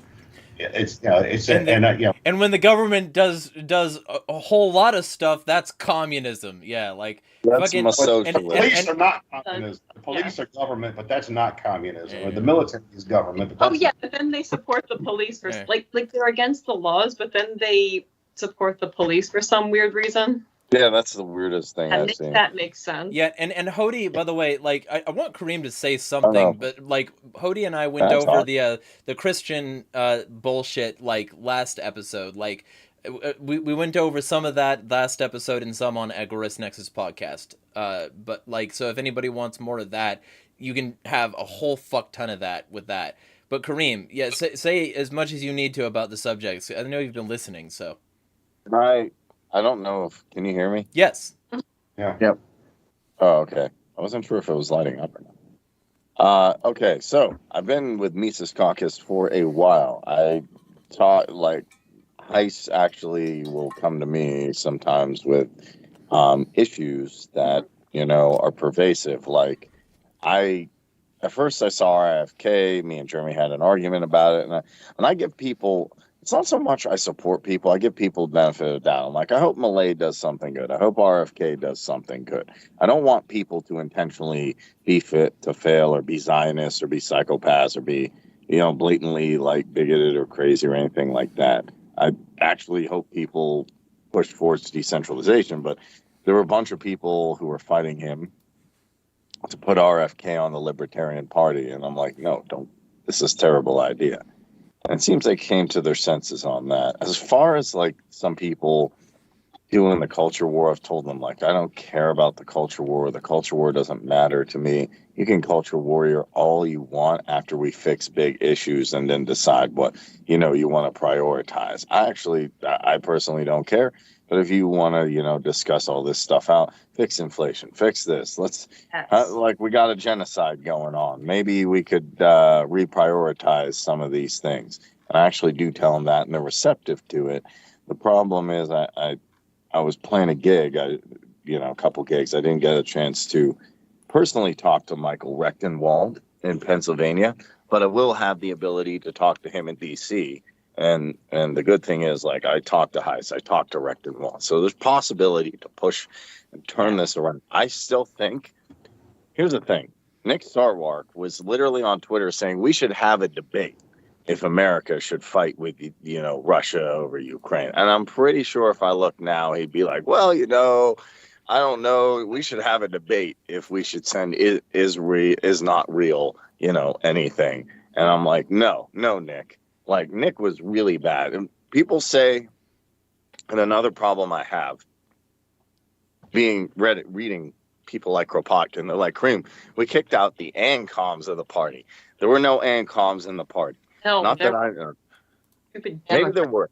Maybe there are. No, and actually, I wish there were. I think that the Libertarian Party should be more of a bottom unity party than necessarily a live correct. right or live left party. I think it should be more of a broader coalition of both. So I talked to Heiss about this, and I said, here's the thing. I said, fine, it can be lib left or lib right. Sorry, we can be right libertarians because we're based off of Mises. I'm fine with that. Principally, if we were actually right libertarians, like people who believe in, I do like Austrian economics. I think Austrian economics is the best school. I don't think it's objectively the best. Like I like Chicago people. I like some of what Milton Friedman did have to say. I don't like his supporting of Pinochet, but I like some of the Chicago school. But I like Austrian economics. The problem is Austrian economics is just an economic system. And I was talking to Anna Pacentia about this as well. There's other issues like that leftists are better on, especially socially. And that's where I agree with that. So I think we need more agorists. We need more ANCOMs. And we need to, maintain what we have now and then stop people who are, cozying up to the alt-right or Vivek Ramaswamy or anything like that. Javier Milei. It is Javier Milei. Yeah, I wanted to like him. Okay, he's entertaining, and I'd rather be pleasantly surprised if he improves Argentina than support him and have him turn into a Pinochet 2.0. Yeah, I don't think he's going to be a Pinochet, but what he is going to be is another just standard Latin American center-right politician that's a puppet of the IMF. That's neoliberal shill. And exactly. he would not have been allowed to win if he was an anarchist of any sort, especially if he was actually anti-central bank. He would not have been allowed to win. And his fetishization of Judaism is just weird. I mean, he's entitled to whatever religion he wants, but I think there's more to that than just being interested in a religion. Yeah, because I have a lot of, I'm seeing even more and more Jewish people speak up against Israel. So that's good, but it's just kind of weird that he has a fetishization with this, but even worse than that is he's supporting Ukraine and supporting Western powers. See, to me, the problem with Milei is not so much be Jewish, be Muslim, be Christian, be anything, be pagan. It's the problem that I want to tear NATO down first, and then I want to tear BRICS down, and I don't know. I would be very interested to see if Trump says I'm pulling out of NATO, and Congress says we're not pulling out of NATO. We passed a law, which they did, and then the Supreme Court sits there and and then I'd be pissed. Then I'd be like, hey Clarence, I'm outside your house. You better vote. You better pull us out of NATO or some bad. I'll follow Amy and Clarence around. Be like you, and Sotomayor. Be like, you better pull us out of NATO. Here's what happened with that. If the United States leaves NATO, I don't know that would make that much of a difference, because then what you would have is a European Union that was a NATO-like alliance, and then you'd have a rearmed, remilitarized Germany and building its own nuclear arsenal. So really, what you would then have is not one United States with a European arm through NATO. You'd have two United States. You'd have the EU as United States East and the United States as United States West. So it would amount to the same thing in practice. And then if there was a war between the EU and Russia, the USA would certainly join in on that, because the dominant factions of the American ruling class are Europhiles. They view themselves as the North American equivalent of European royalty. That's how they think of themselves. Well, also, the fucking U.S. has been at war with Russia for 100 years. Yeah. Right. Yeah. There's a whole lot of reasons why the dominant sectors of the American ruling class hate Russia so much. That goes back for centuries. But I mean, if there was a war between the European Union, say, or something similar, and Russia, I'm sure the United States would involve itself in that. Well, because President Elbow Macaroni, which I think this is the dumbest military thing. Like, again, Colonel Douglas McGregor is not even anywhere near an anarchist, in my opinion. I'm pretty sure if I said we'll replace the military with the Boog, he would freak out. Or Antifa. He's a paleo conservative. Okay, fair enough. But, like, at least he talks sense. So I'm like, hey, you know, someone from the military and part of that sector makes some sense. I'll listen. I was looking at what he was saying, and he was saying something like that, but I see that Emmanuel Macron, I don't know if he's prime minister of France or president of France, but he said, oh, well, now we'll have Putin deal with our special forces, which are GIGN, I think is how you say it, or Gingin, however you say it, which they're okay, but like, first of all, his special forces compared to Spetsnaz would get destroyed. And I don't know why Emmanuel Macron of France wants to fight Russia so much. Like, what does he stand necessarily? France's economy is not good. I don't think he stands to gain anything, and I don't think Germany would stand to gain anything. France and Germany are like the co-CEOs of the European Union, and it's widely thought that Germany is basically the boss of the European Union. And I think France doesn't like being in their shadow. They're trying to one up Germany, I think, by trying to outdo Germany when it comes to attacking Russia. Yeah, so they want to put themselves out. The French want to put themselves out in front, as we are like the ones that are like taking Russia on full on. Mm-hmm. Which is interesting because a lot of the French left still to this day is very pro-Russian, and even a lot of the French hard right is pro-Russian, or at least Russia friendly. I mean, they always were. Like the CP of France, the Communist Party of France, was the last European Communist Party, Western European Communist Party to de-Stalinize. I mean, they were still full-on Stalinists, like into maybe the early 70s. Mm-hmm. Yeah, well, and that's the thing. Like, I think anyone who aligns with any of these major interests, I think that they're a significant problem, and I think that that's the reason that the Libertarian Party needs to shut the fuck up about Malay. Because Malay, like, specifically, their fucking Twitter is coated with pro-Malay cum. And their Facebook is their everything. Like, and the Libertarian Party Mises Caucus accepted its very first anti-Malay video and content in there because I disguised it and said that it was fucking an anti-Biden video. That's the only reason they accepted it, because they will not accept any content critical of Malay in their fucking Facebook group where they organize for the caucus, and they do accept pro-Malay content. That's the thing. Here's the thing. Like, if you're neutral on some of these subjects, fine, whatever. I think you're a pussy. But if you're neutral on some of these subjects, at least you're not going to take a side. If you're going to say that you're, like, if the only things you're going to allow in your group are pro-Malay, and you're going to block anything that isn't, that is nothing but partisanship. And it's partisanship for an American domestic fucking libertarian presence for a foreign dictator. And that's insane. That's like fucking nuts. Imagine any fucking American party like coming out in favor of Putin. Imagine any fucking American party, like an American Libertarian Party, coming out in favor of Netanyahu. Imagine. No. Fuck no. Walter Block. Yeah. Well, yeah. And he got kicked out, right? And I'm not gonna lie. The guy I brought into Mises Caucus is a good principled libertarian. He's had a lot of posts that are good on Palestine. He's had a lot of actually really, really principled posts.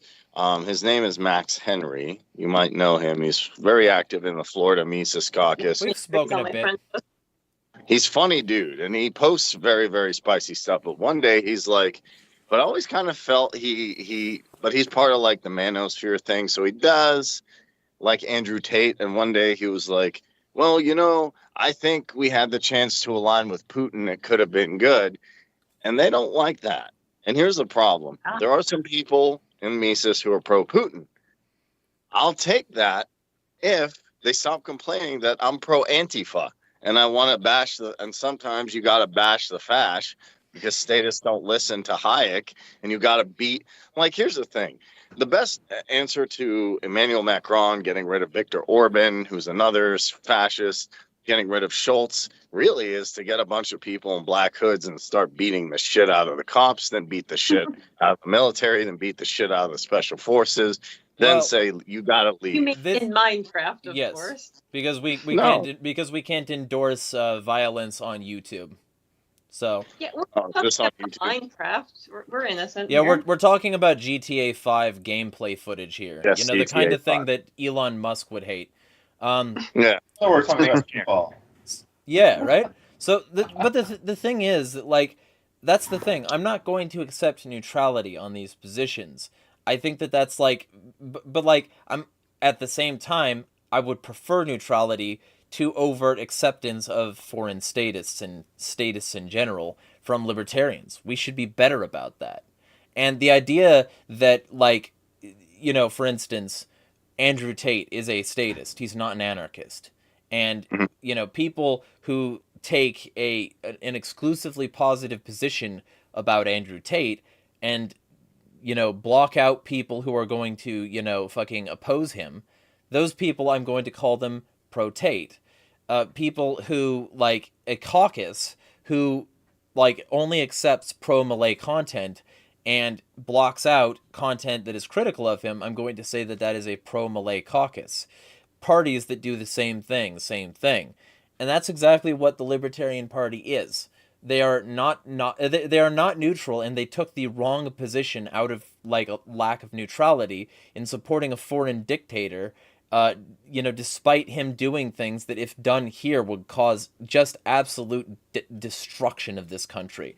And, like, that's the thing I went over in my video. The first piece of anti-Malay content the Libertarian Party Mises Caucus has allowed in their group is because I didn't say that it was anti-Malay content. Because whoever, like, accepts and rejects posts there is not a responsible or serious person, and they don't actually look into what people post. They just, like, base it on their knee-jerk garbage bullshit.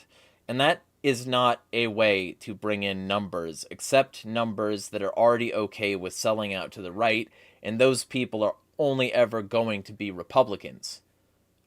Yeah, we I need more leftists. the benefit of the doubt on the Malay stuff at first, because I'm like, okay, maybe this thing has been argued to death. They just don't want any more dumpster fires. Like, I mean, I get this, like, just in my own experience as a group moderator, okay, there are certain subjects that, like, are guaranteed to turn into dumpster fires that you don't have to babysit. So, but yeah, the fact that they allow pro-Malay posts kind of shows that there is definitely some bias there.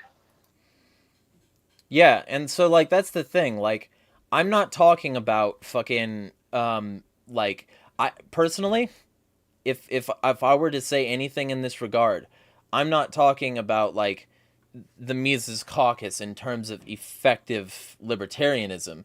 And I wish that I could, you know, say the opposite, because I'm not a fan of Sarwark. I call him Sarweasel. I'm not a fan of the Cato Cut crowd. NSA, What? Yeah. NSR work. Yeah. Because he's thought to be an NSA asset. And, like, He's a fed. and, like, you know, I'm not a fan of the Cato Cut crowd. But I'm also not a fan of the Copter Cut crowd. Like, Austin Peterson calls himself a libertarian and then sells a shirt that says Pinochet was right. Right about what? Raping kids? Right about what? Nazis? Right about what? Raping women with dogs? Crushing people with tanks? Soaking them in piss vats? Fucking mass brutality of police in the streets? Forcing kids into his Colonia Dignidad under the careful supervision of Paul Schaefer, a Nazi pedophile? Like, what was he right about, bitch? Shut the fuck up, Austin Peterson. Yeah. Austin Pedoson. You fucking look like one too. Do not get me started. Yeah, I mean, the Pinochet cultist just always struck me as particularly weird. I mean, if fascism is your thing, at least be into an interesting fascist like Salazar or somebody like that. You know, it's like Pinochet was just an American quisling. I mean, he was just a puppet for the United States. Yeah. I mean, he wasn't a real fascist. He was just a Bonapartist. But as far as Malay, though, people are just paying too much attention to him generally. Like, what's going to happen with Malay is the same thing that happens constantly in Latin American politics, where they'll elect some center-right neoliberal guy like Malay, and he'll fuck everything up. And then they'll say, well, we guess this neoliberal thing doesn't work, so then the people will vote in these pink tie candidates. And then they'll come in and they'll fuck everything up. And they say, oh, I guess we better go back to economic conservatism or free market economics, and then they'll bring in another Malay, or there's a guys like that are a dime a dozen in Latin America, and then he'll come in and fuck up everything, and then like the next time they have an election in Argentina, the Peronist will probably win again. So Right. He's really not even worth thinking about. You see that on the left all the time. You see these people on the left that are fixated on Lula and AMLO and Evo Morales and who's the guy in Peru now. They always have these pink tie guys that they think are some kind of savior, and they always end up fucking everything up, and they get kicked out, or they get voted out, or they go to jail. And on the right, it's the same way. You've got the hard right. I know Bolsonaro for a few years ago. You had the Trump fanatics saying, "We've got one of our own now in Brazil too." Where's he now? They voted him out and brought in Lula again. Yeah, it's kind of That's how funny. Latin American politics works. It's just constant back and forth between all these corrupt parties, and all of them are fronts for the oligarchies of the various countries anyway. It's kind of funny to me because when people said, oh, Bolsonaro's an honest guy, he's just fighting a thing. And all I could see that he did was, kowtow to America and Israel. He didn't really do anything that was useful. And then I saw they said, oh, they're protesting him. Then I think he can't even run for... Well, he tried to pull a Donald Trump, and there was his followers rioted over the election loss, and then I think the Supreme Court still said he could run again for a while. You all right?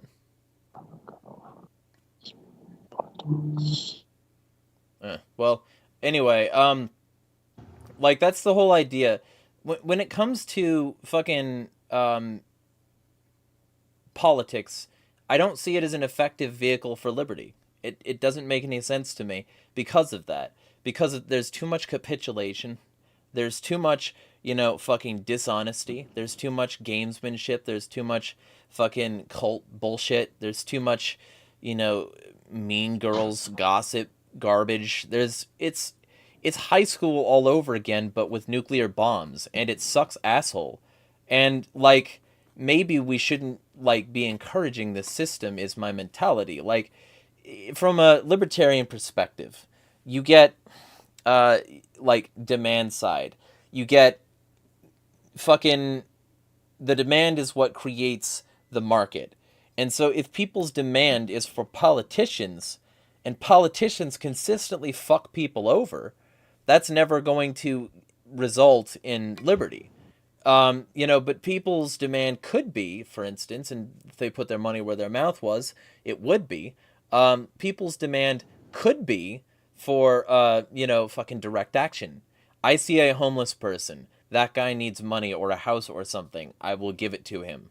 I see a drug addict. I will help that person get rehab. I see, somebody who needs medical assistance. I will personally donate to their fund for their surgery. And in a libertarian context, it'd be a lot cheaper too, because IP wouldn't exist. And you wouldn't have all the shit in the way. Fucking the dollar wouldn't consistently inflate. The regulatory capture wouldn't take place where they could consistently inflate the charge master and fuck people in the holes that they didn't even know they had yet. The whole thing, repairing potholes. I see a pothole. I repair it. I put my business logo on the pothole to say, hey, this was me, bitch. You want it? Come eat my pizza. Fucking makes sense. It makes sense to just do these things manually. But instead, all this money, time, effort, and energy is going into politics, and I just don't see it as effective for some reason.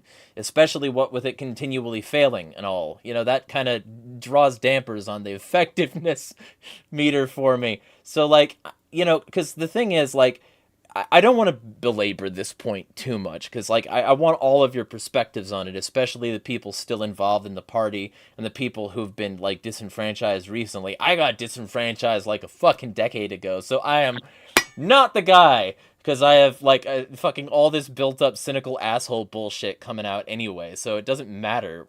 But, like, I'm still interested in whether or not people can convince me that the time, effort, energy, and passion is best spent creating the demand for politics rather than the demand for freedom. Well, no, have I you seen- you can do something on the local level, you should. Like, if you can get involved in a project like, I don't know, like the Open Insulin Project, for instance, I think that's, or just feeding the homeless, building homeless shelters, volunteering for not-for-profit rehab or something, I think that actually probably is a better use of your time.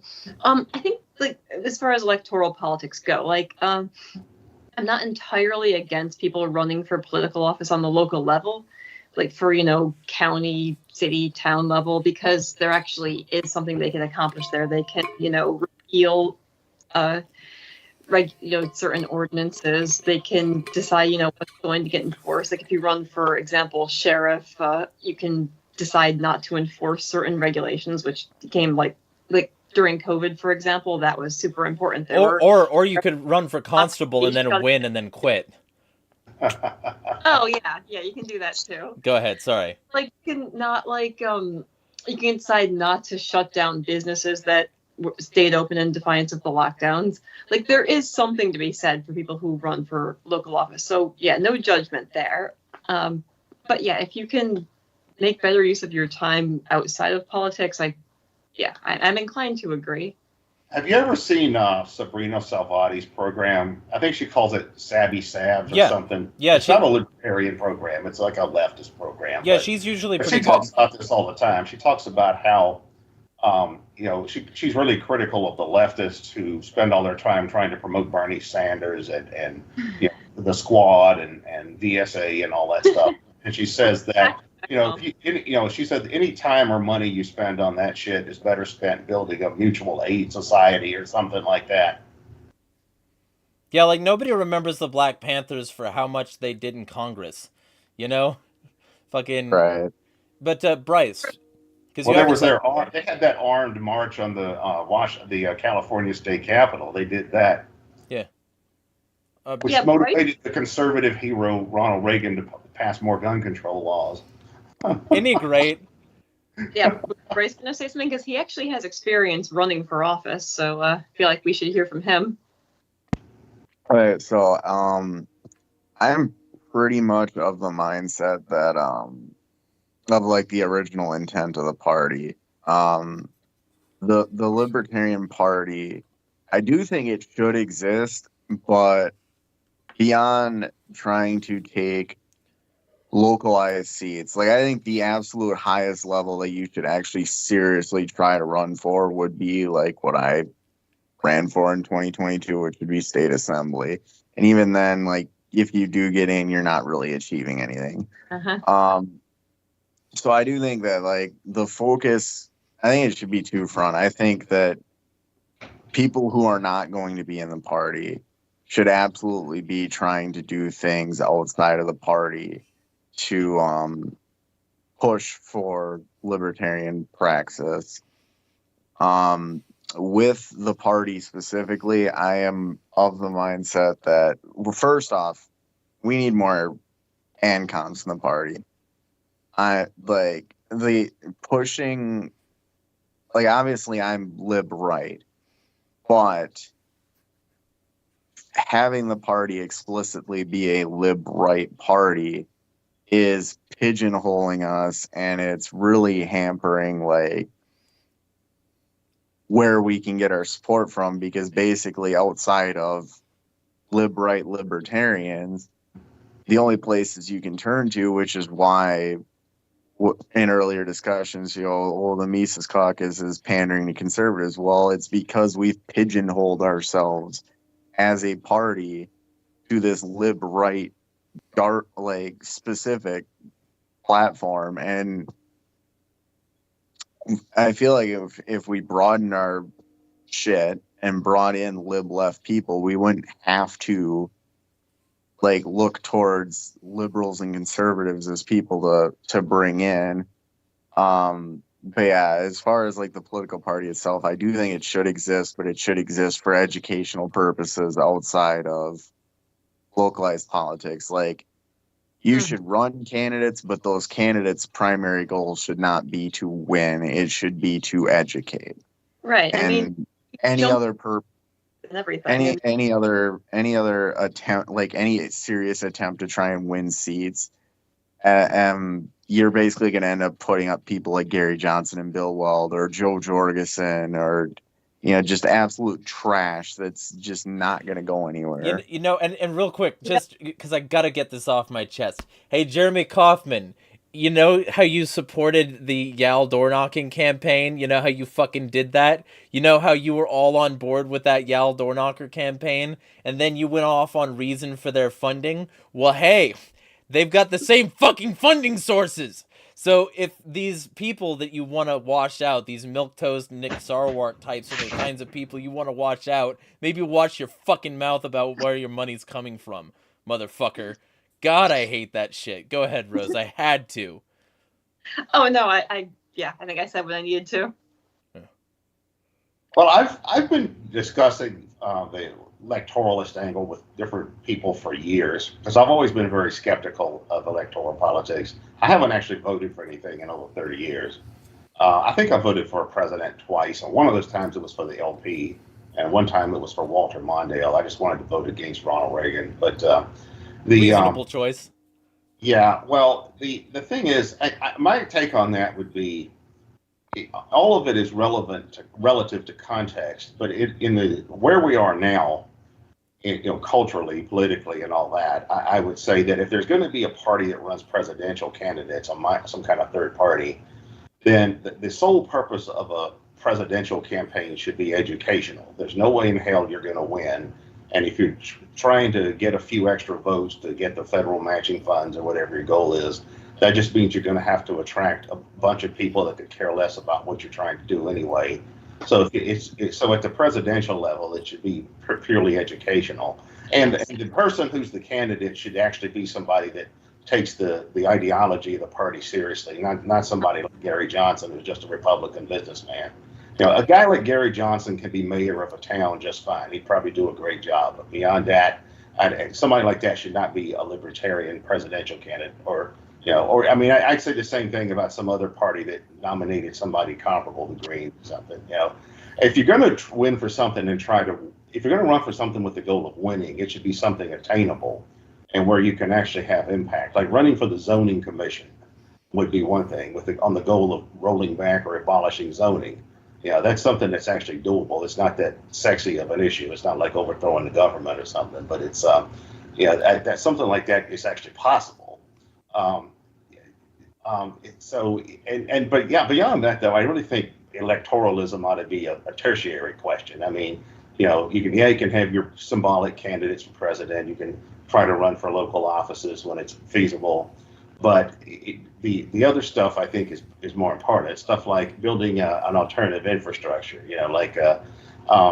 Of all the movements in history that self-identified as anarchist, I don't know that everybody here identified as anarchist, but if all the movements in history that identified as anarchist, the one that was the largest and the most influential for a time was in Spain in the early 20th century. And the way that they did it was that they generally eschewed electoral politics. There were times when they would vote with the Republican side because they were in genuine danger of repression in some instances. It wasn't like these Tweedledee, Tweedledum elections we have now. It was more like Weimar, but they generally eschewed electoral politics. They did have anarchist mayors in villages and towns and stuff, and villages and towns in early 20th century Spain were basically neighborhoods by our standards, and mostly they focused on organizing labor unions and peasant cooperatives and stuff like that were oriented towards meeting people's material needs. And you had these smaller groups of anarchist militants that had their own political organizations and stuff like that. But you had these larger confederations of trade unions and peasant cooperatives, and most many, if not most of the people who joined those were there just for the economic benefit of belonging to it. They weren't necessarily, reading Bakunin and Malatesta and that kind of stuff. And then when the Civil War came, you actually had even larger militia confederations that were organized by anarchists in coalition with other groups that were opposed to the attempted military coup. And what happened to them eventually? They got stabbed in the back by the communists. Like the CP of Spain was actually backed directly by the Soviet Union, and they basically stabbed the anarchists and their allies in the back. That's a somewhat different story, but I mean that's the one time in history though that there was an anarchist mass movement that came close to being the political majority in a country, and there haven't been many, or if any, other examples of that. But that's how they did it. I mean, now the material conditions were different, the cultural conditions were different, it's a different time period, level of technology, that kind of stuff is much different. But yeah, I've never heard of anybody promoting any kind of libertarianism successfully through running for president or something like that. I just don't see that as something that's workable. I mean, somebody in the United States that was a genuine radical of any kind got elected president and tried to move against the military-industrial complex would be killed. Right, motorcade through Dallas immediately. Yeah. What? They'd be riding a motorcade through Dallas. Yeah, well, at bare minimum, they would use lawfare against them, impeachment and trumped up criminal charges and that kind of stuff. I mean, look how hard they go after Donald Trump, and he's one of them. And then if that didn't work, then there's always a coup, or an assassination, or both. I mean, they've just got so many tools with which they can retaliate against anyone that threatens their interests. Yeah. Like I know when Ron Paul was running for president, I knew people who were so enthusiastic about him saying he's going to shut down the war machine. I said, if he were the president, some mysterious figure would walk into the Oval Office and say, JFK, think of those 3 letters. Have a nice back room, come to Jesus kind of moment. Dead or he'd have sold out. Yeah. Go. Sorry. Rose? Oh, no. I said what I needed to. That's just a quip. Go for it. Oh, no, that's pretty much what I was saying. I guess I was going to say, so for local office, basically say whatever you need to say to get elected. You can run as a Democrat, run as a Republican, run as whatever you need to. Just get yourself into office and, repeal, nullify, block stupid, ordinances, whatever. But I agree, though, if you're going to run for, office at the state or national level, you're not going to get elected. So in that case, we should be running the most principled libertarians that we can find. Yeah. And Hody, because you haven't spoken in a while. Well, I know we got a lot of folks in this chat that kind of were down with evading the culture war. So I guess when we talk about politics and it's our ability to do we disagree that politics is downstream from culture? And if so, if it's not downstream from culture, then how do we influence politics directly? Oh, it is. If not with culture, then with what? Oh, I believe it is as well. I'm pretty sure we all do. But do we? Because, like I said, part of the Mises Caucus Party platform is to ignore us here, cultural issues. Not us as a party or libertarians or whatever, but us here in this chat. I'm pretty sure we all are going to get down with that particular proposition. They need to get on fucking board. Well, so for me,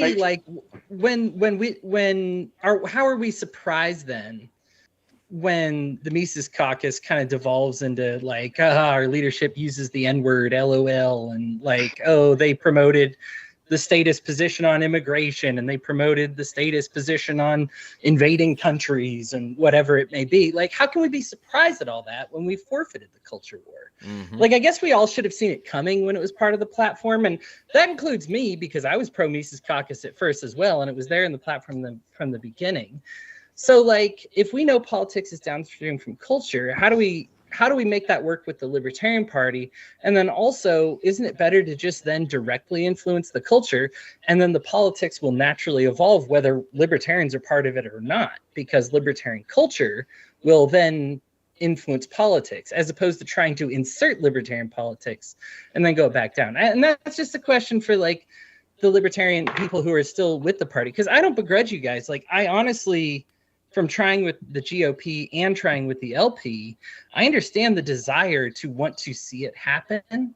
I guess I'm just like disillusioned with it, you know? And I would be curious to see like how culture would utilize it like in a future attempt to make the Libertarian Party do the right thing, or how you would do it, how you would utilize culture if you just decided to leave the Libertarian Make the Party. LP a libertarian again. Yes. pretty Yeah, much. please. Well, there's a lot to say about that. I agree totally that politics is downstream from culture, and before you can have political change, you have to have a cultural foundation for it. Or else it's not going to have any sustainability.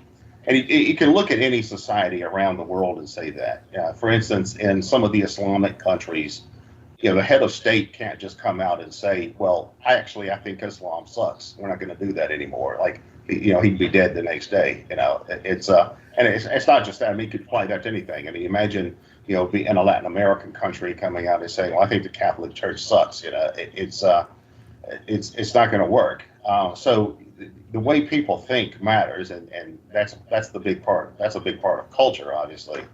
So the only way you're going to win anything in the long run is if people's opinions change. Like if you look at just recent decades in the United States, when I was younger, the idea of legalizing marijuana was a fringe idea. You might find 1 in 10 people that were for it, maybe less than that. Nowadays it's probably about 2/3 if you took an opinion poll. The idea of gay marriage was not even on the radar. It would have been like, gay what? What is gay? And now that's not only it's the established norm, but it's also something that the majority of, not everyone obviously, but the majority of people probably agree with on some level. And that's what happened. That's what it. Or take something like interracial marriage. I've seen something like polls where in the 1950s, something like 4% of people polled approved of interracial marriage. Now it's something like 84, 94% or something.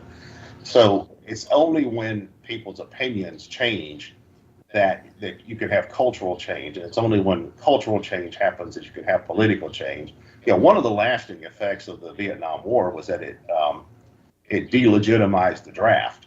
Like the draft really hasn't been politically possible for half a century since then. So I think that's more or less how it's done.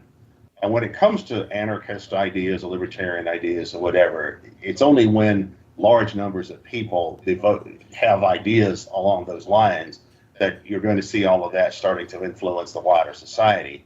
Like now, it's also true that there's still going to be conflict. Like, let's imagine, like one thought experiment I've talked about before is, let's say that, instead of having a political culture where most people are nowadays normie liberals or normie conservatives or somewhere in the middle, instead, like left libertarians broadly defined were the left and right libertarians broadly defined were the right, and liberals and conservatives were more of like a minority or fringier position, and then the overtly totalitarian parties were even more fringe. Well, they're kind of fringe now, but even then you're still going to have arguments. Like even if a majority of people, say in the United States or any other country, said, I believe in the non-aggression principle, well, then there's still going to be arguments about, well, what constitutes aggression? Yeah, is abortion aggression? Is racial discrimination aggression? When is aggression acceptable? Is it a principle or is it a universal rule? Like, okay, here's a fun thing that I brought up on a recent stream involving Asarchist, Jacob Winograd, and fucking Liquid Zulu and all these like people, fucking ANCAPs on Twitter. I brought up like, hey, there's this thing, an interesting point brought up by David Friedman when the subject of non-aggression principle came up. Yeah, let's say you're just like, wild scenario, you're falling from a great height, like off a building, whatever, blah blah. It happened. You're here. You're in the moment. You see a banister or a banner, and you're like, I could potentially grab this banner that does not belong to me and pull myself up to safety. Would you grab that banner and pull yourself up to safety? And these people, they briefly said yes. And then one of the people, because obviously that'd be insane to say no. And then one of the people said that But if the owner of the banner comes out and tells you to let go, I will let go in a heartbeat because I have to be principled. And I'm like, shut the fuck up. No, you didn't. And also, No, I wouldn't, and that doesn't So make me a stupid. bad fucking. It's a banner. I can replace it. Shut the fuck up. when libertarian discussion You don't groups take first started, you don't take emergency scenarios like and use them to create a moral framework. Okay, that's a stupid idea. People, it's like people behave differently in emergency life or death scenarios than they do like in normal everyday society. Something shouldn't plans, take- something contact, something enemy. Something like that. Yeah. Yes. when I first when internet discussion groups first started becoming a thing, I used to go on the discussion boards of the Mises Institute forum. This was before Facebook and all that, and I debate some of these libertarian guys on that about all these weird scenarios you're talking about, like, well, if you fire a gun at somebody with the intention of killing them, but you miss your target, you don't actually hit them, has a crime been committed? Yes. Yeah. Right. Of course Yeah, it and- fucking and has. my view really, yeah, It's like because- if drunk driving is like an act of aggression in and of itself, or like are certain Oh, yeah. behaviors that are likely to cause injury to other people, are they acts of aggression, or do you have to wait until someone actually gets seriously injured or dies? Like, No, yeah, he missed me with his dick. He didn't rape me. Fucking bullshit. It's so asinine. Yeah, so yeah, if she fought off the rapist, before he could actually do the deed, has a crime been committed, it's well, then you've got the ones that talk about voluntary slavery, like So you wake up on an island and someone's already hoarded all the coconuts. Mm-hmm. yeah, but it's like my feeling about these kinds of questions is, who cares? I'm a Sterner right base. I'm an egoist, so I'm going to do what suits me in the long run. So that's my take on it. But and my take on it is, if you're the kind of monster who would tell somebody to let go of a banner because it might rip a little to save their lives, then you don't deserve Yeah. yours, you piece of shit. Yeah, exactly. I don't want that in my society anyway. So yeah, fuck that guy. Yeah, Mhm. so the correct libertarian answer in that hypothetical scenario would have been, well, you're actually aggressing on the person that grabbed the fucking banner by telling them to let go, because them letting go will inevitably lead to their death. So that right, I mean, they would have the case to get rid of that aggression however they see fit. You just like rip off the banner intentionally and shove it up his ass. Fuck you. I think the hope is that we can like replace morality, since we all have different like ideas about what is moral or not, with some type of policy, which is why things like the non-aggression principle exist. I can't tell you all to go and be good people. So the best I can do is tell you, hey, first do no harm, But even doctors will tell you that they can't perfectly adhere to the Hippocratic Oath, because sometimes they need to make a risky procedure. And sometimes that risky procedure ends up being the thing that does the harm, but it was done in an effort to alleviate like a worse problem. And so the thing is instead of adhering to these oaths, I love the non-aggression principle, but I think instead of like being wonky about this principle, what we need to do is learn to have like a nuanced opinion, as well as like a good moral ground. One of the things that I will, and I'm on the opposite side of the culture war of these people, but I completely agree with McCardle's newsstands that it's all about the culture war, that all we can do is give people a sense of what is right and what is wrong, and let their conscience take care of it from there, because people's conscience is ultimately going to be weaponized against the state. Can you imagine somebody with an intact conscience voting for Trump or Biden? Like, absolutely not, right? Like, and that's beyond just information. That's just a conscience. And so if libertarians did better at fostering this cultural idea of, hey guys, let's do the right thing instead of trying to be just like, weird theory wonks, I think we'd be better off by getting people in touch with who they are. A lot of people say, well, you got Trump and Biden because that's how bad Americans are right now. We're just terrible. When in reality, I see most Americans and I meet them, and I think basically every single one of them is better than the politicians that we've elected.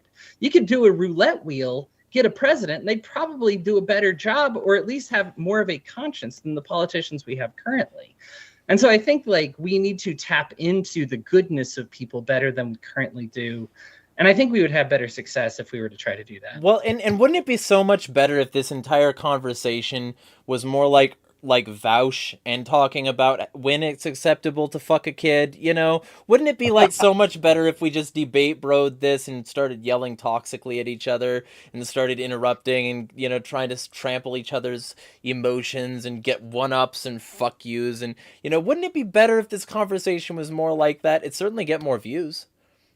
Well, you know what? I think you're a Nazi because you said something once that sounded very similar to something I once heard a Nazi say. So therefore, you're a Nazi. I go against Nice. I go against the Jewish lobby. Just throw me out. Mhm. Even though that's what they call themselves. How dare you not be a Zionist? Yeah. You clearly are anti-Semitic and need to be thrown out a chopper. Unironically, some people have called me a Nazi and blacklisted me in certain circles, and it's been fucking hilarious watching that at the same time as certain other people have said that this guy's a tanky and yeah, fucking. But like, well, yeah, if you're not getting called, you know, a fascist, a communist, an anarchist, a Democrat, a Republican, a progressive, a reactionary, you know, all of those things in the course of one day, then what are you even doing with your life? yeah, exactly. I need, you know, I'm bipolar, but I also need to be multipolar, you know? So, Like, okay. my day is not complete till I get accused of being both right-wing and left-wing, at least, so. Okay, so we've got, I don't know, we probably said what we needed to say, but I guess what I'll say is take as long as you need, and any one of you just give, like, a closing statement. And we will definitely approach more of these subjects in the future. I can't really speak to the party politics issue because I don't belong to the Libertarian Party, so it's not really, I don't really get a say. I can look at it from as an outsider and say, well, if I were going to give advice, I might say some of these things, but you know, it's their party. And you? So from the topic of the political party, like I kind of touched on earlier, similar to how, you know, I actually do think, even though the Mises Caucus is clearly not what it should be, exactly, I do think that the takeover was necessary. Yes, I agree. We could not continue down the road that the fucking Cato cucks had us on. With that said, I still love the Mises Caucus.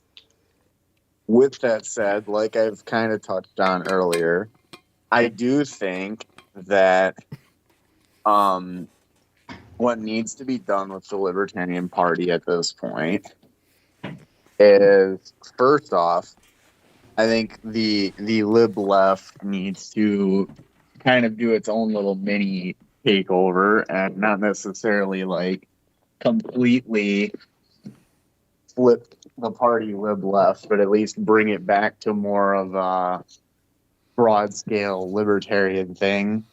The Mises Caucus people who have clearly not upheld their principles need to be ousted. Just like the Cato people who sold themselves out needed to be ousted. And once that's done, the party needs to return to what its original intent was. Right. We cannot continue to do this garbage where, like, we actually have serious conversations about Bobby Kennedy Jr. running for us just because he might get 28% of the vote or 32% of the vote. Or Vivek because he's not Ramaswamy. libertarian. Exactly. Like, they're not libertarians. Like, are they better options of the crappy garbage than Trump or Biden? That argument can be made, but they're not us. They should not be running on our platform. So the fact that that was ever a serious conversation is absolutely brain dead in my opinion, and it just shows like yeah, the Cato guys needed to be ousted, but the Mecock people in power, like clearly at least some of them are doing the same shit that the Cato people got ousted for in the first fucking place. Just a little bit of capitulation here and there until it's everywhere, and don't talk about it or we'll ban you. Well, because they realized that, you need... It's expensive trying to host events. Like, I mean, I guess I will say this. It's easy to be, uncompromisingly principled when you're just sitting at home and, watching the LP Twitter feed from the comfort of your living room. Like when you're actually trying to host conventions and stuff, then you realize, that, okay, I can either piss off, my member base by charging several $100s in admission fees, or I can bring in people who are going to attract media attention and big donors and, get us interviews, get us on major platforms, get, money. So, I mean, I get like why it happens. I'm not saying I'm okay with it. I'm just saying I understand why this happens.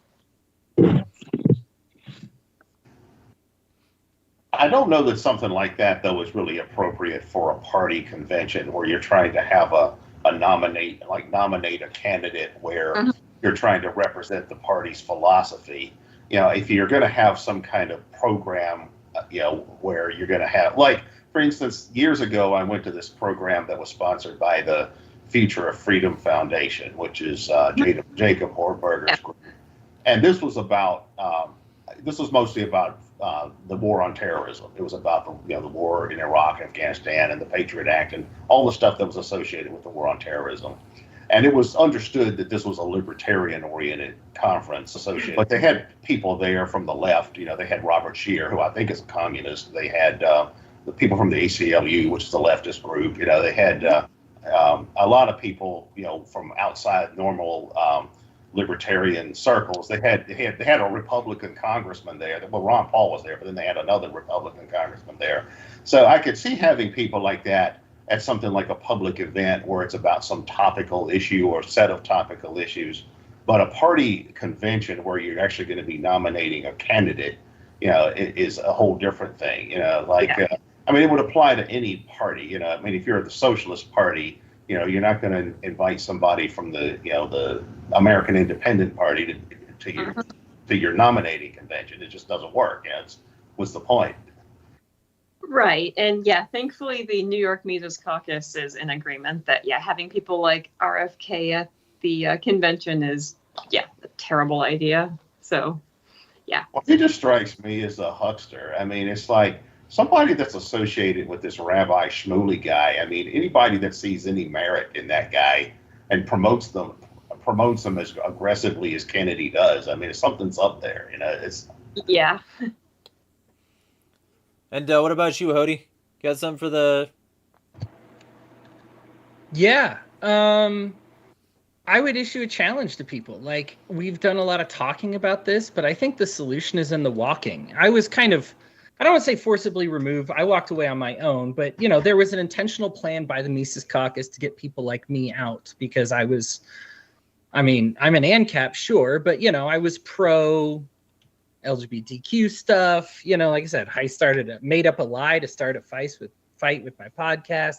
There was an intentional, thing to get me out. So I didn't leave, I still could have stayed in, was like, you're a liar, I'm staying in, but it became not fun anymore, frankly, if I'm being honest. I know that's not a principle, but I wasn't having a good time. And so I left. It just stopped being fun.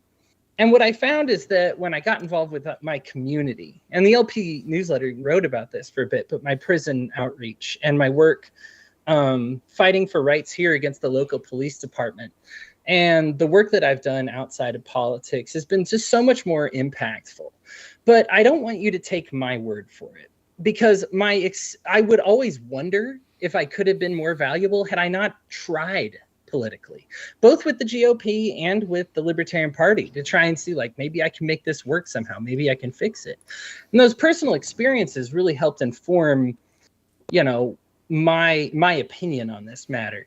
And I don't want you to take my word for it. I would encourage everybody to do both. Get involved at whatever you think is, like, culturally helps create liberty. And I want that to be your opinion. I don't want to tell you to do what I did and, like, volunteer for, like, homeless shelters and work, help runaway teens and whatever it is. But, do something that you think culturally benefits liberty locally with your community.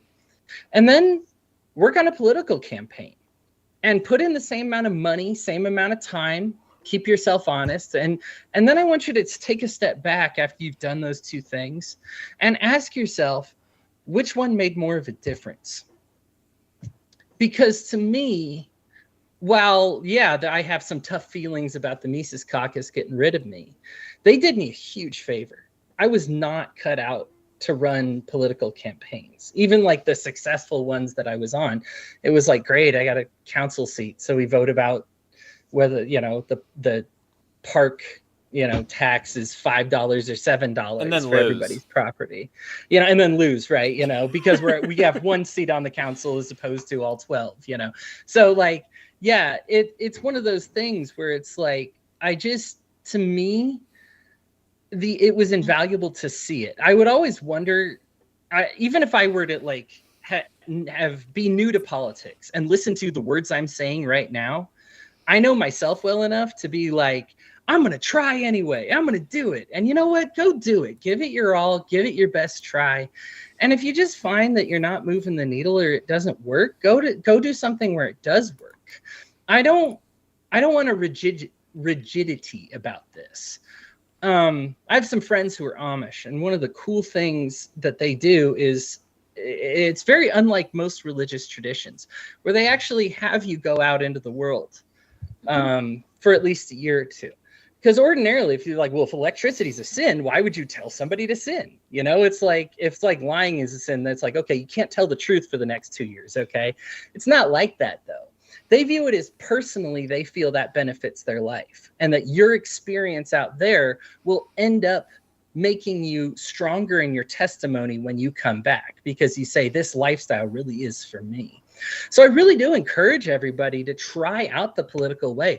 Fight like crazy. Everybody in this chat who is still involved in the political process, even the people who are with the Mises Caucus, I genuinely hope you succeed. And I mean that from the bottom of my heart. I think that you are infinitely better than the people who are representing you.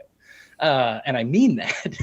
But, I hope that you fight like crazy to make this, to bring even a little more freedom, even if you have to capitulate, to bring freedom to people, just a little more freedom, because a little more freedom is more life for people. I mean, every right you lose means people die. There's no law that the police won't kill you over, whether it's a seatbelt law or you left your toy out in the front lawn and then the police show up and they shoot your dogs, or they shoot their own dogs, or they shoot your kid, or whatever it may be. People die over these laws. Let me just be like real specific here. It doesn't even need to be a law. Like Christopher Rope, I always bring people back. He was a Boy Scout. He was a good kid. And what did he do? His mom was in trouble with the law, and the cops show up, bang on his door, and he comes and opens it with a Wiimote in his hand, and the cops shoot this kid dead. Tamir Rice had a fucking BB gun. Fucking John Crawford III, not even a kid, but he was in a Walmart moving some of their merchandise from a place it should not have been back to where it should have been, and they shot him. So many examples. They'll just shoot you over anything. They'll shoot you over a cell phone. They'll shoot you over reaching slightly to your eyebrow. A Snickers bar. I think a guy got shot over a Snickers bar. Hungry? Sorry. They didn't get shot, but chew a Pop-Tart in the shape of a gun, right? Yeah. Like the state is crazy. And even if they're not just killing you, you look at like the education system. I mean, my goodness, like as a churchgoer that is trying to like crazy to fix the Christian culture going on in this country, it shocks me that there are people who out sexually assault kids than religious people, and it's the state and it's the education systems that these children get sent to. And beyond just sexual abuse, almost every kid is physically bullied at least once. Physically hit, abused. That would never happen in your own homes of a loving parent. You would never hit your kid, but you're sending them to places where they do get hit. And so anybody who wants to try to reform these from the inside, you have my blessing and you have my genuine hopes that you succeed. So I honestly have no hard feelings to people who do try to work within the system and see what they can do to get it done. Some people do actually manage to get some change occasionally. Now the tide, I feel, is generally going against the libertarians.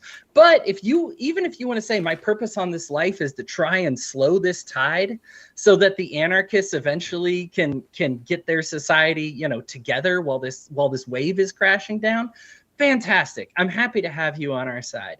So that's it. Just try the political way, try the culture way, get back to me, and then tell me how it went. And if it went great politically and you just want to tell me I'm wrong, I will be the happiest wrong person you've ever met in your life. And be honest. And be honest every step of the way, like we were talking about in our conversation. You know, fucking truth without liberty, liberty without truth is impossible, and truth without liberty is useless. Mm-hmm. Amen. Anybody else got something to say before we book? Because this was a great conversation, I think. Mm-hmm. Any more chats to look at? We just got one. I don't know. I think this might have been a busy day for people. I don't know. Whatever. Either way, it'll be available. And if anybody wants to just, you know, tag a fuck ton of people in a post regarding this, then you're free to. I probably will. But basically, yeah, like, I'm gonna have more of these conversations as well. There's going to be a lot of stuff on this channel. And there's also going to be more on the Essential Libertarians. Feel free to go sub to that. Anybody here who has anything to plug, now is your shot. Campaign, site, whatever. I feel like I need to come up with something to plug in the future. Yeah. You got NY Mises Caucus? Yeah. Find us at, I guess, NY Mises Caucus Facebook page. Yeah. You, Hody? You got something? I think you had a Christian group, right? Yeah, I'm mostly involved with faith. Like I said, culture kind of took the baton from me. I'm with the Love First Christians. If you want, we have a Discord that has some fantastic conversations. Whether you're a believer or not a believer, we love to have like really tough discussions, really honest and really positive. We've had people openly kind of lose their faith. Of course, we more often have people find their faith, but I encourage all of it. Again, so if you're a believer or a non-believer, you're interested in faith discussions that kind of revolve around practical Christianity. We undo a lot of modernism. We have a lot of deconstruction involved in it because we put God first. If that's something you're interested in, the Love First Christians, you'll be able to find if you search for it, you'll probably be able to find our non-expiring Discord invite there. But if you can't find it, go ahead and message me. I am Hody Johns, Hodey, and I will gladly give you a link. Bryce, you got some? I mean, I guess I could plug my YouTube channel, but that's A, it's more of a gaming thing anyways, and B, it's kind of been inactive the last couple of months, but I'm going to start trying to get it more active again. Feel free to go sub to Griffon Gaming. Didn't even know you had one, but yeah, you should start like doing political commentary while you game. That's the way to introduce these ideas to people. Yeah. There you go. And obviously, you know, like Son Piper got to be a big internet star. Yeah. Uh-huh. And you know, obviously, I got my bias, so. Go Sonic. Yeah, right. Bryce, I write about video games professionally. What do you stream? I don't actually stream. It's stuff that I like record and then upload. The last video game series I actually did was it was a series of games for it was Zero Escape. It was centered around Sheldrick's theory of morphic resonance and multiverse theory and shit like that. Righteous, man. And Keith, other than that, I guess I could plug. I'll plug Libertarians and Communist Corporation. Yes, the group. That's where most of us met. And Keith, you got Attack the System. Yeah, attackthesystem.com is the website that our collective runs. I'm the chief editor, and if you want to read some of my books, you can get those from the website. It's if you don't want to buy them, you can scroll through all the hundreds of essays I've written that are on that site. Cool. All right. Well, most importantly, everybody, find your niche and actually advocate for liberty. Be honest and reasonable and ethical, and stand up for things even when it's unpopular and when it will get you ousted, because any club that wouldn't have an ethical and reasonable person can go fuck themselves. And then ultimately, all of this, try to build your foundation. Don't just like jump into any of this like assuming that you're going to like get what you want, or like assuming that that as long as you just like give up a little, eventually, you give that mouse cookie, they're gonna take your house. So like the general idea, have your foundation. Build that on the rock, not on the sand. Do everything you need to do in order to move forward, and like not sacrifice the baselines that would cause you to become just the same person, the same problem that you claimed to oppose to begin with. If the libertarian movement is anything, it should be a movement of principle, and if it's not, my previous advice stands. They can go fuck themselves. Any libertarian that claims to be an alternative while being the same is part of that problem, and continues the cycle of aggression by way of creating this dichotomy. I can either have the same shit or the same shit but less votes. You're going to fail. So if you want to like actually succeed in any meaningful way, the root of all of this, be different, be better. And if you're not going to be different or better, then stop pretending you are. Like, find the people who are doing things, find the people who are effective, and try to reach out and connect. We need all hands on motherfucking deck. It doesn't matter if they're left, right. What it matters is whether or not they're authoritarian or libertarian. And if you're on that 0% axis, I'm with you. If you don't want to rule me and don't want to rule, like, don't want to be ruled, great, good. If you do want to rule me, you're going to have a fucking fight on your hands. I'll say that. And with all of this being said, if you're going to just, use libertarianism to be fascist but yellow, yeah, there should be no use for you in the party. And there should be no use for you in any associated libertarian movement. And anybody who says otherwise, they're just trying to create their own form of authoritarianism, couching it in liberty. And every single time history has had that happen, we've resulted in nothing more than the worst bloodshed, the worst fucking infractions, the worst. Every smallest instance of the state that is based in this liberty will always have people hearkening back to that day and claiming, we were once a free country, we were once free, and ignoring all the reasons we weren't in order to make that claim. So don't have any of those reasons to begin with. Build your foundation now, and try not to be a cuck to the same systems that fucked you before. So, with all that being said, yeah, you can find me here and anywhere else. Like, share, and subscribe. Share the fuck out of this, and smash the fucking state.